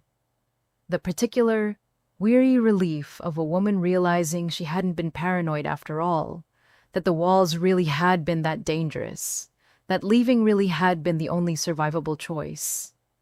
If Seo Yan waking up and confirming everything Ife suspected doesn't validate this entire escape, nothing will. Comment below if you think she really was silenced on purpose. Subscribe so you catch the ending. And let's keep going because Do-hyun is about to show up in Atlanta. And it's not the reunion you're expecting. The boardroom fight, when Ife finally heard the full account of it months later from Do-hyun himself, unfolded nothing like the quiet, procedural dismantling his early messages had made it sound. It began 3 weeks after the garden confrontation, in a glass-walled room on the 40th floor of Min Group's Suhan headquarters. 11 board members seated around a table that had, for 3 generations, only ever ratified decisions already made by whoever held the family name at its head. Do-hyun stood at the head of that table with a folder of documents Jihoon had never expected him to be brave enough to compile, and laid out, methodically, everything the archive had contained. The tracking, the staged attack at Ashgrove, the financial trail connecting Jihoon's private accounts to intermediaries who had blackmailed a woman named Ada Okafor in Belmont Heights, Georgia, months before anyone in that room had ever heard the name Ife. "This company," Do-hyun said, his voice carrying to every corner of a room that had gone deathly silent, "has spent 3 generations calling surveillance protection and calling control of. I will not sit at the head of a company that does that to one more woman. I am formally requesting a vote to remove Min Jihoon from all operational authority, effective immediately, pending independent audit." Jihoon, seated at the far end of the table, did not raise his voice either. That had never been his weapon. Instead, he smiled, thin and cold, and addressed the room rather than his cousin. My cousin has fallen in love with an outsider and mistaken his personal feelings for institutional judgment. Everything I did to keep this family, all of you, your investments, your positions, safe from threats that are very real, whether or not Do-hyun currently finds them convenient to acknowledge. You staged an attack that put a 10-year-old in the path of live gunfire, Do-hyun said. There is no version of institutional judgment that requires that. For a moment, the room held its breath, 11 board members calculating loyalty against risk the way boardrooms always eventually do, and then an older man near the far end, Min Tae-woo, a cousin twice removed who had known both men since childhood and had, Do-hyun would later learn, quietly begun feeding information to the journalist Do-hyun eventually approached, cleared his throat. I've reviewed the documentation Do-hyun circulated last week, Tae-woo said. I have no interest in defending what's in it. I move to second the vote. It did not resolve cleanly. The vote split, 7-4 in Do-hyun's favor. Close enough that Ji-hoon retained enough loyalists to make the following months a genuine war rather than a formality. Lawsuits, counter-lawsuits, a campaign among old family allies to paint Do-hyun as unstable, compromised by an outsider's manipulation, unfit to steward an inheritance he was actively trying to burn down. Do-hyun lost his seat entirely within 6 weeks, precisely as he'd told Ifi in his careful, infrequent messages. But he'd already done what mattered most by then. The documentation was out, moving through channels that didn't answer to Min Group's remaining loyalists, no longer containable by any vote a boardroom could take. I lost the company, he told Ifi much later, sitting on Auntie Chanelo's fire escape on one of his earned Tuesday visits, months after the fact. And it was the first time in my adult life I felt like I'd actually won something. The fight Ji-hoon couldn't win in the boardroom. He tried to win in family court instead. 6 weeks after the vote, a Min Group attorney Ifi had never heard of filed an emergency petition in a Suhan family court, arguing that Jia, American address unknown, guardian a foreign national with no legal standing, father stripped of his board position, and therefore, the filing claimed, unable to guarantee her security, should be returned to the custody of the family estate pending a full welfare review. Do-hyun called Ifi the night he found out, his voice stripped of the careful calm he'd worked so hard to hold onto in every conversation since Atlanta. They're using the exact thing I did to protect you both, leaving the company, as evidence I can't protect Jia anymore. It's exactly the kind of move Ji-hoon would make even from a jail cell he hasn't reached yet. Control, dressed up as concern for her welfare. Can they actually win this? Ifi asked, already moving toward the room where Jia slept, needing, absurdly, just to see her. Not if I fight it with everything I have left, which I intend to, but it means lawyers. Ifi. It means Jia's name in a filing. It means the version of this family that still has money is going to try one more time to take something that isn't theirs, and I need you to be ready for that because I won't be able to shield her from all of it this time. Ifi stood in the doorway of Jia's room for a long time that night, watching the girl sleep, thinking about locked cabinets and staged attacks and a family that had never once, in 3 generations, learned the difference between loving someone and owning them, and understood, with a clarity that had nothing left of fear in it, exactly what she needed to do. She hired her own attorney the next morning, a sharp, unhurried woman named Renata Cole, who had spent 15 years handling exactly this kind of cross-border custody fight for immigrant and diaspora families in Atlanta. And together, over the following 4 months, Ifi and Do-hyun built a case neither Min Group's lawyers nor Ji-hoon's remaining loyalty in that boardroom had anticipated. Sworn testimony from Marcus, from Soo-jin, submitted anonymously through a legal channel Renata trusted, from a school counselor who documented in careful clinical language exactly what a decade of Ashgrove's version of protection had done to a 10-year-old's nervous system. The petition was withdrawn, quietly, without ceremony, 11 days before the quintuplets were born. Min Group's legal team apparently deciding a losing fight over a child was worse publicity than simply letting it go. If a custody fight over Jia doesn't make your blood boil, I don't know what will. Comment if you think this family was ever going to let her go without one more attempt at control. Like this video, and subscribe because we're heading into the final stretch of this story now. There was one more piece of unfinished business Ify hadn't expected to need closing, and it arrived, unbidden, on a rainy Thursday in Callaway Row when a car she didn't recognize pulled up outside Auntie Chinello's shop and Victor Sterling stepped out of it, older looking than she remembered, thinner, carrying himself with none of the easy charm that had once made her mistake carelessness for confidence. "I heard you were back," he said, standing awkwardly on the sidewalk, rain darkening the shoulders of his jacket. "I wasn't trying to show up uninvited. I needed to say something, and I didn't trust myself to say it over the phone." Ify considered, briefly, simply walking back inside. Instead, she crossed her arms and waited, because some closures, she'd learned, this past year were worth the discomfort of hearing all the way through. "I'm sorry," Victor said. "Not the kind of sorry I said in the kitchen, trying to talk my way out of getting caught. An actual sorry. I've had a lot of time to sit with what I did to you, and to Ada, and I don't have any excuse that makes it smaller than it was. You don't get points for showing up 2 years late with an apology that doesn't ask for anything," Ify said. "But I'll take the apology anyway, because carrying anger at you has taken up more of my energy than you deserve." "That's fair." Victor shifted, rain still falling around him, making no move to come closer.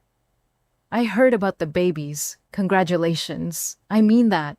"Thank you," Ify said, and found, to her own quiet surprise, that she meant her gratitude for the apology too, not because it undid anything, but because it closed a door she hadn't realized was still faintly, tiredly swinging open. He left without asking to come in, without asking about Ada, without asking for anything at all. And Ify stood on the sidewalk a moment longer, watching his car pull away, feeling something settle in her chest that had nothing to do with romance, and everything to do with the particular relief of a wound finally, fully, scabbing over. Do-hyun himself arrived in Atlanta 5 months after the garden confrontation, on a gray Tuesday morning, and had, that very week, finally started sleeping through the night for the first time since Belmont Heights. She saw him before he saw her, standing across the street from Auntie Chinello's tailoring shop. Alone, no security detail, no black SUV idling at the curb, dressed not in the tailored precision she remembered from Ashgrove but in ordinary clothes, a jacket too light for the weather, looking, for the first time since she'd known him, genuinely uncertain of his welcome. Ify's hand went instinctively to her stomach, and beside her on the sidewalk, Gia went very still, staring at her father across the width of Callaway Row like she was afraid. If she blinked, he might turn out to be something she'd imagined. "Dad?" Gia's voice came out small, disbelieving. Do-hyun's whole face broke open at the sound of it. Not composed, not careful, just raw. "Gia." The girl crossed the street at a run and threw herself against him, and Do-hyun caught her like a man catching something he'd genuinely feared he'd never hold again, dropping to his knees on the sidewalk without a single thought for his clothes or his dignity, holding his daughter while she cried into his shoulder in the middle of an ordinary Atlanta street. Ify stayed where she was, giving them the moment, her own heart a complicated storm of relief and wariness in equal measure. When Do-hyun finally rose, Gia, still holding tight to his hand, he looked across the remaining distance to Ify, with an expression that asked permission rather than assumed welcome. "Can we talk?" he said. Not to convince you of anything, just to talk." Auntie Chinello appeared in the shop doorway at exactly that moment, arms crossed, taking in the scene with the sharp, unhurried assessment of a woman who had decided decades ago never again to let a man walk unvetted into a space she was responsible for protecting. "You the one she ran from?" she asked Do-hyun without preamble. "Partly," Do-hyun said, and something about the honesty of the answer, no defensiveness, no minimizing, seemed to earn him a fraction of grudging respect. "I'm trying to be someone she doesn't need to keep running from. I understand that's not the same thing as having earned it yet." Auntie Chinello studied him a long moment, then looked to Ify, silent question in her face. Do you want him here? And Ify, after a breath, nodded. 10 minutes, Auntie Chinelo said to Do-hyun, in the tone of a woman laying down law rather than making a suggestion. In my shop, where I can see you. And if she wants you gone before then, you leave the second she says so. Understood, Do-hyun said, with the particular deference of a man who recognized real authority when he encountered it. Criminal empire or no criminal empire.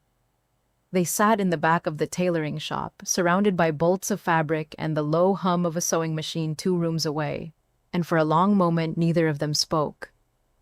You look well, Do-hyun said finally, and then winced at how inadequate it sounded. That's not, I mean it, you look like yourself.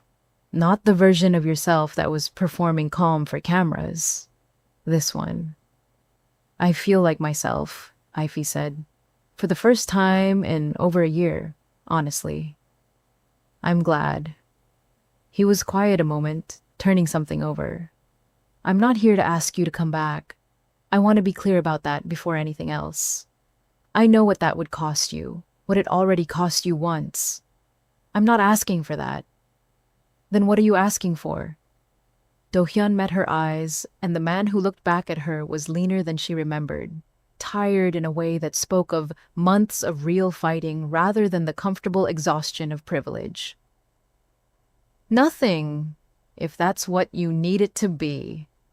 I gave up my seat on the Min Group board 4 months ago, formally, publicly, in a way Ji-hoon can't undo even if he wanted to. I handed the tracking archive over to Interpol's Financial Crimes Division, along with enough documentation to keep his lawyers busy for a decade. I have no empire left to offer you, Ify. I have savings, a small shipping consultancy I'm building from nothing, and a lot of very overdue humility. Why? Ify asked, though some part of her already suspected the answer and needed to hear him say it anyway. Because you were right.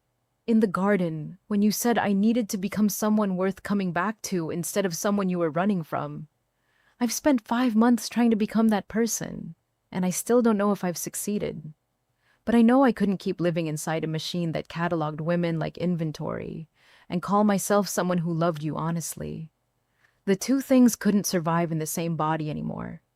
I had to choose, and this time nobody chose for me.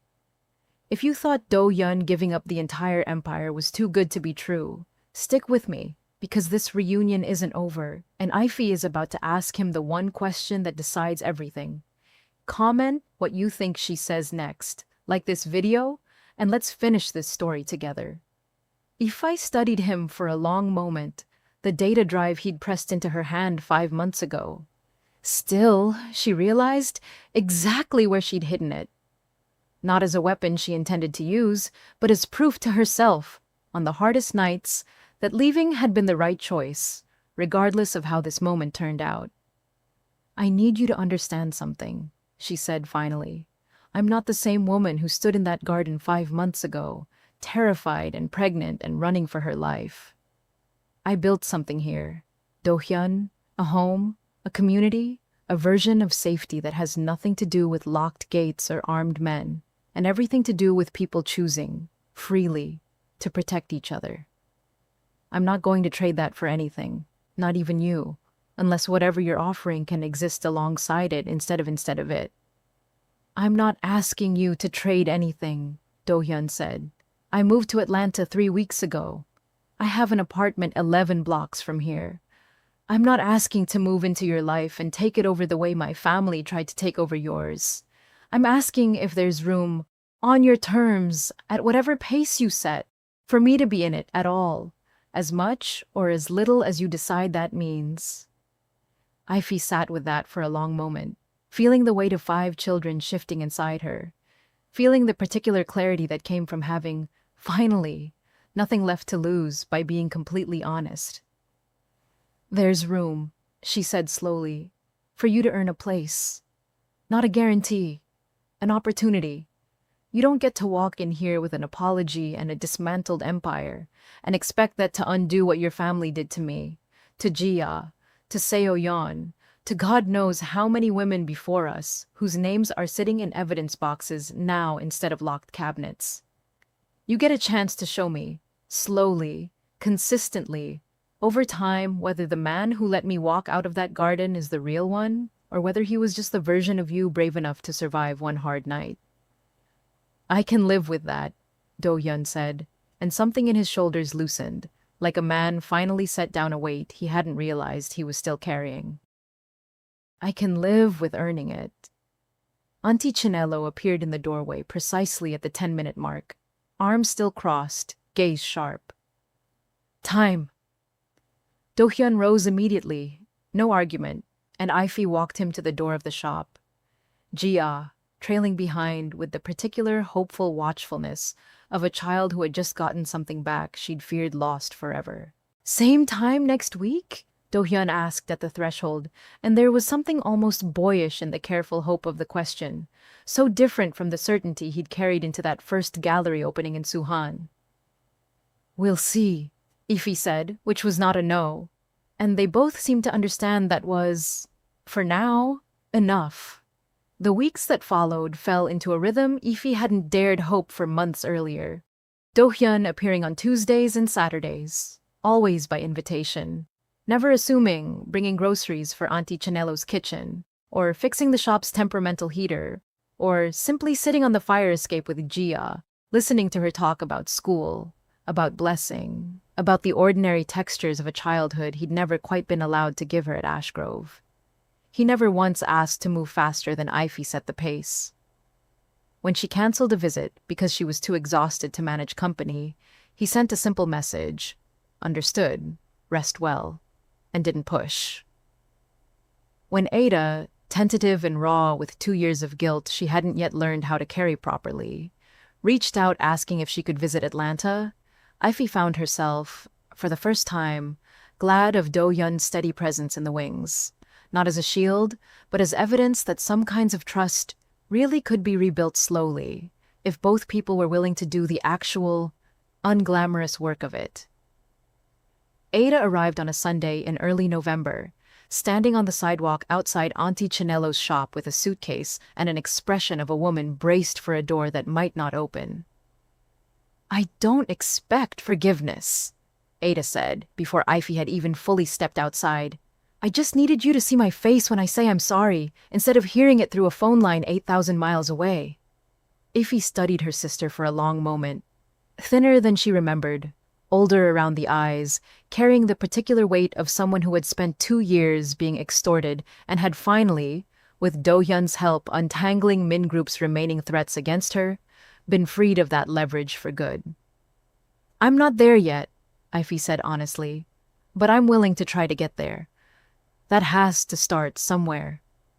It started, that afternoon, with tea in Auntie Chanelo's kitchen and a conversation that lasted 4 hours and covered 8 months of infidelity, 4 months of blackmail, 2 sisters' worth of grief neither had fully allowed herself to feel while surviving the emergency of it all. I keep trying to find the version of this where I get to be just a victim of Min Group too, Ada admitted, hands wrapped tight around a mug she wasn't drinking from. It would be so much easier than sitting with the fact that I also just cheated with your husband. That part wasn't extortion. That part was me, choosing something ugly, for reasons I still don't fully understand, except that I was lonely and stupid, and I told myself it didn't count because you two were already struggling. We weren't struggling, Ify said quietly. I thought we were fine. That's the part that took the longest to sit with. Not just that you did it, but that I had no idea, that I trusted you both enough not to even suspect. I know, Ada's voice cracked, and I don't get to ask you to fix that faster than it heals, just because I'm finally ready to feel bad about it. I just need you to know I see both things clearly now. What I did on my own, and what I was forced into after. They're not the same crime, but I own both of them. That's the most honest thing you've said to me in 2 years, Ify said, and reached across the table. Not quite forgiveness yet, but the beginning of a bridge neither of them had been willing to build until this exact moment. It did not end in easy absolution. It ended in Ida staying 3 days, helping Ify prepare a nursery in the small second bedroom Do-hyun had, quietly, without being asked, helped fund an expansion for, and leaving with a promise to call, really call, unmonitored, honest, every week.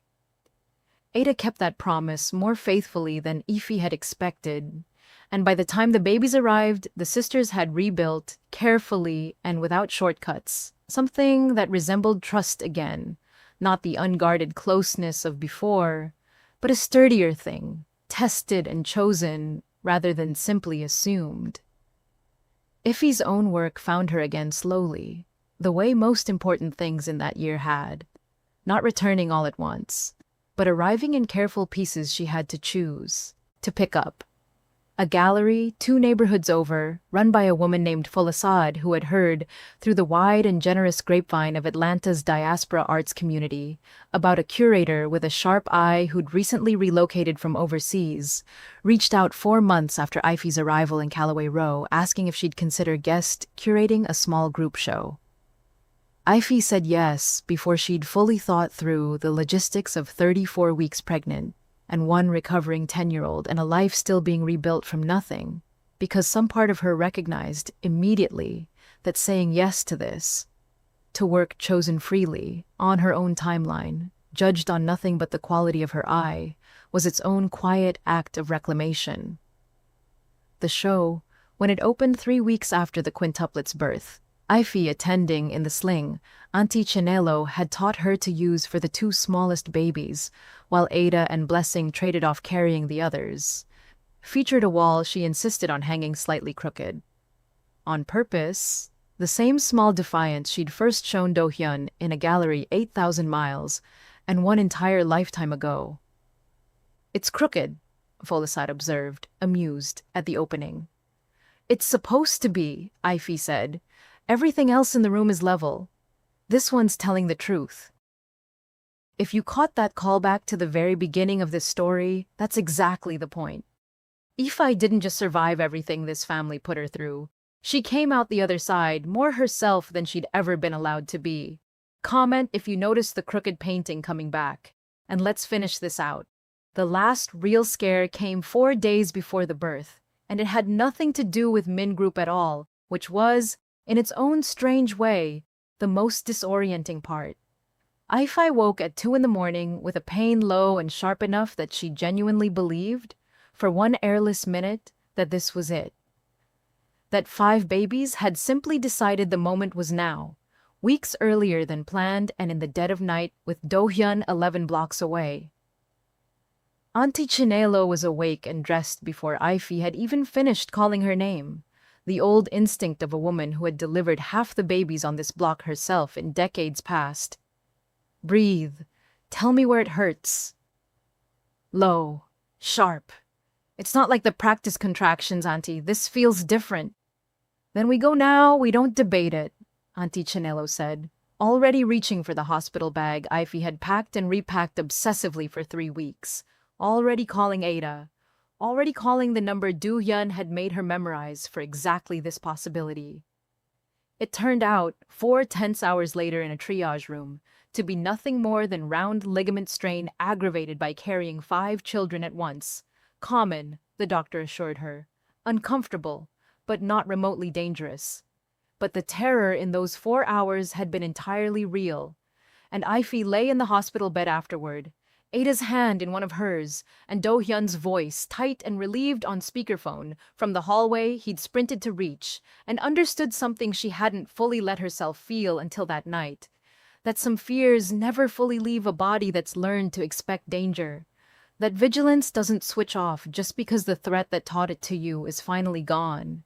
And that healing, apparently, wasn't a single decision made once in a garden, but something she'd keep having to choose, quietly, again and again, for the rest of her life. "You scared 10 years off me," Ida said, half laughing, half crying, once the doctor confirmed everything was fine. "I scared them off myself first," Ify said, and let herself laugh too, shaky and real, the particular relief of a fear that turned out, this once, to be nothing at all. If that scare got your heart pounding, even though nothing was actually wrong, that's exactly how trauma works. It doesn't need a real threat to feel like one, and I want you in the comments if you've ever felt that same false alarm. Like this video? Subscribe, and let's get to the birth, because it's finally here. The quintuplets arrived on a Thursday in mid-December, 6 days before their due date, in a hospital 11 minutes from Callaway Row, rather than a private wing on a Korean estate, with Ife's own choice of doctor, her own choice of who stood in the delivery room, and no security detail cataloging the moment for a family archive that no longer had any legal claim to her body or her children's lives. Labor came on hard and fast, the particular chaos of 5 babies deciding, apparently in unison, that they were ready. Ife labored for 6 hours before the doctors made the call for an emergency cesarean, the room filling with a controlled urgency that still, even now, made Ife's pulse spike with an old, learned fear before she remembered. This urgency was medical, not manufactured. Nobody in this room had staged anything to control her. Do-hyun waited in the hallway, not because anyone barred him, but because Ife had asked gently for that boundary. Auntie Chinelo and Ada in the room instead, women who had built this new life with her from the ground up. He did not argue.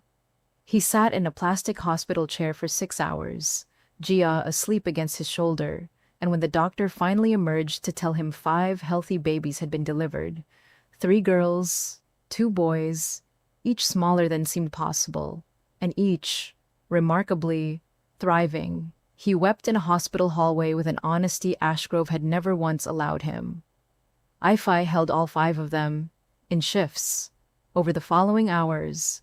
Exhaustion and awe tangled together in a way that made the whole surreal, dangerous year finally feel, for the first time, worth every impossible thing it had cost her. "You did it," Ada whispered, sitting beside the hospital bed, tears streaking her face. "You actually got them out safe. All of them. You." "We did it," Ife corrected, looking at her sister, at Auntie Chinelo dozing in the corner chair, at the hallway beyond the door where Do-hyun waited without demanding entry, at a whole quiet architecture of people who had chosen, freely, and without being asked twice, to stand between her and everything that had once tried to own her. "Nobody survives something like this alone. I just finally let the right people in." She squeezed Ada's hand, and for a moment neither sister needed to say anything else. The silence between them finally comfortable, instead of freighted. 2 women who had both, in their own separate and imperfect ways, learned the same hard lesson about what it costs to keep secrets from the people who love you. If 5 healthy babies born on Ife's own terms, in her own hospital, with her own chosen family in the room, doesn't feel like the biggest win of this entire story, I don't know what will. Comment your favorite moment from this whole journey, and stick with me for the ending, because there's one more piece of this story that needs closing. Do-hyun was finally allowed in an hour later, Ife's own permission granted, and the sight of him, a man who had once stood in a garden willing to burn down the world for her, undone completely by 5 tiny hands curling instinctively around his fingers, was, Ife would think later, the moment she finally allowed herself to believe he might actually have become someone worth the risk. "They're perfect," he whispered, voice thick, moving from one bassinet to the next, like a man afraid to blink in case the moment turned out to be a dream he'd wake from back at Ashgrove. "Ife, I don't have words." "You don't need words," Ife said, watching him from the bed, exhaustion pulling at every part of her body except the part still, cautiously, allowing itself to hope. "You just need to keep showing up. That's the only word that's mattered this whole time." Ji-hoon's fate resolved itself, in the months that followed, not through violence, but through the slow, grinding machinery Do-hyun had set in motion the night he chose to dismantle, rather than defend his family's empire. Interpol's Financial Crimes Division, armed with the evidence from that locked cabinet, spent the better part of a year building a case that eventually resulted in Ji-hoon's arrest. It happened, Do-hyun told her later, on an ordinary Tuesday morning, in the same 40th floor boardroom where he'd once smiled thin and cold and told 11 board members that everything he'd done had been to keep the family safe.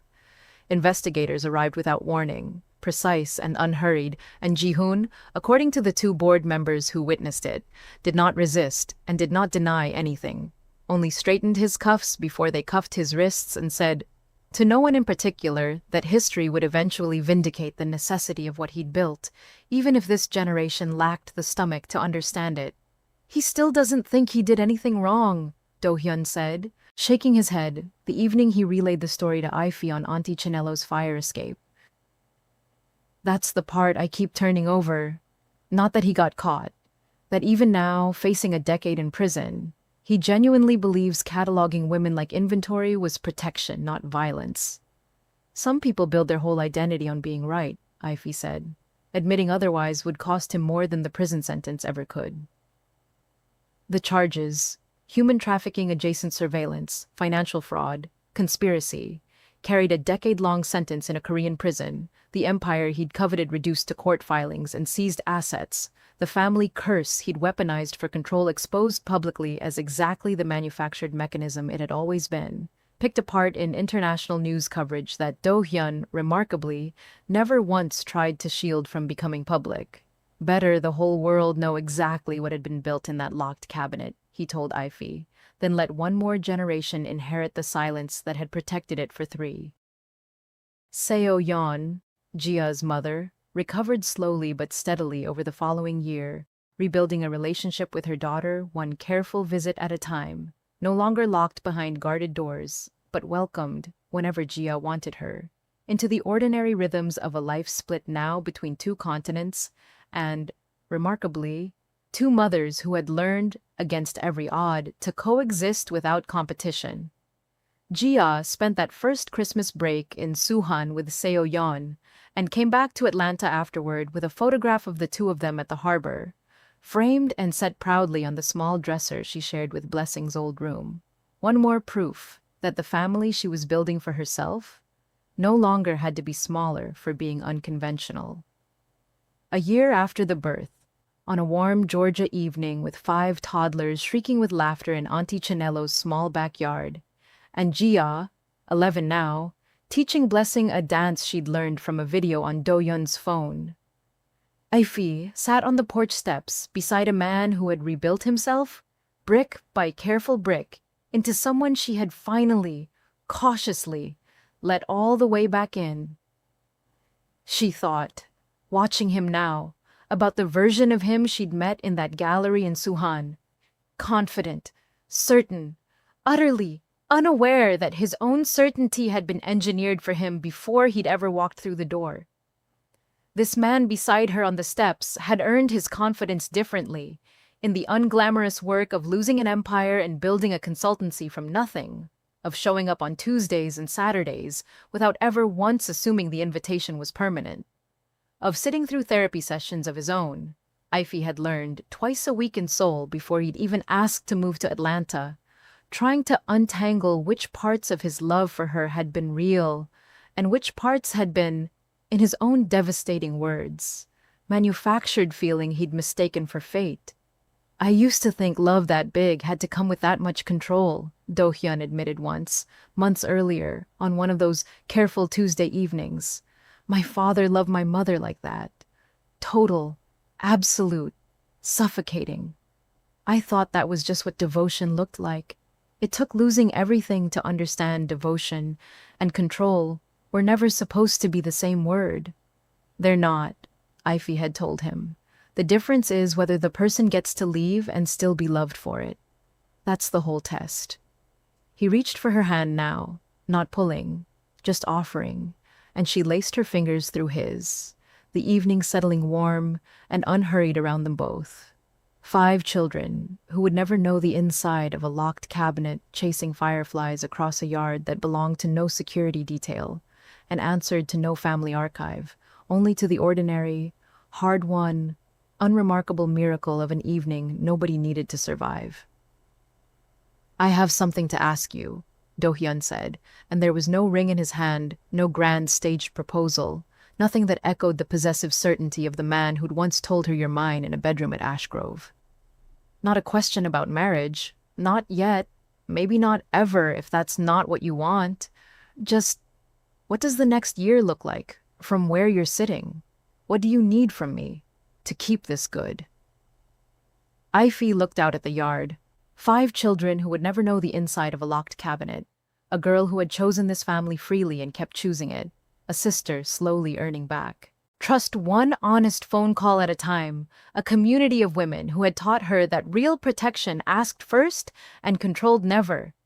And felt something settle in her chest that she hadn't fully trusted herself to feel in over a year. She thought, briefly, of the woman she'd been standing in that Belmont Heights kitchen with jollof rice going cold on the stove, certain her whole life had just ended. That woman couldn't have imagined this yard, this evening, these 5 small voices calling her name in a language of pure, uncomplicated delight. She hadn't known yet that an ending could also be the only honest beginning she'd ever been offered. That sometimes the thing that looks like the worst night of your life is actually the first night you finally start choosing for yourself. She thought, too, of every woman whose photograph had sat in that locked cabinet before her own. Nameless to Ife still, generations of them. Women who had never gotten the chance to run, who had accepted the gilded cage because nobody had ever shown them what the alternative could look like. Who had died, perhaps, still believing that being chosen and being owned were the same inevitable fate. She could not undo what had happened to them, but she could, in this yard, on this ordinary Tuesday evening, make sure the next generation of Min children, her own 5, and Jia, who had chosen this family freely and would go on choosing it, grew up understanding, in their bones, exactly what Ife had needed an entire year of terror to learn. That love which asks permission is the only kind worth calling love at all, and everything else, however beautifully it dresses itself, is simply a cage, with better lighting. Just this, she said. Keep asking instead of deciding. Keep showing up because I let you, not because you assume you're owed a place. That's not a small thing, Do-hyun. That's the whole thing. That's the difference between everything that almost destroyed me and everything I finally chose. I spent a year learning it the hardest way there is. I don't intend to unlearn it for anyone, not even you. I wouldn't want you to, Do-hyun said quietly.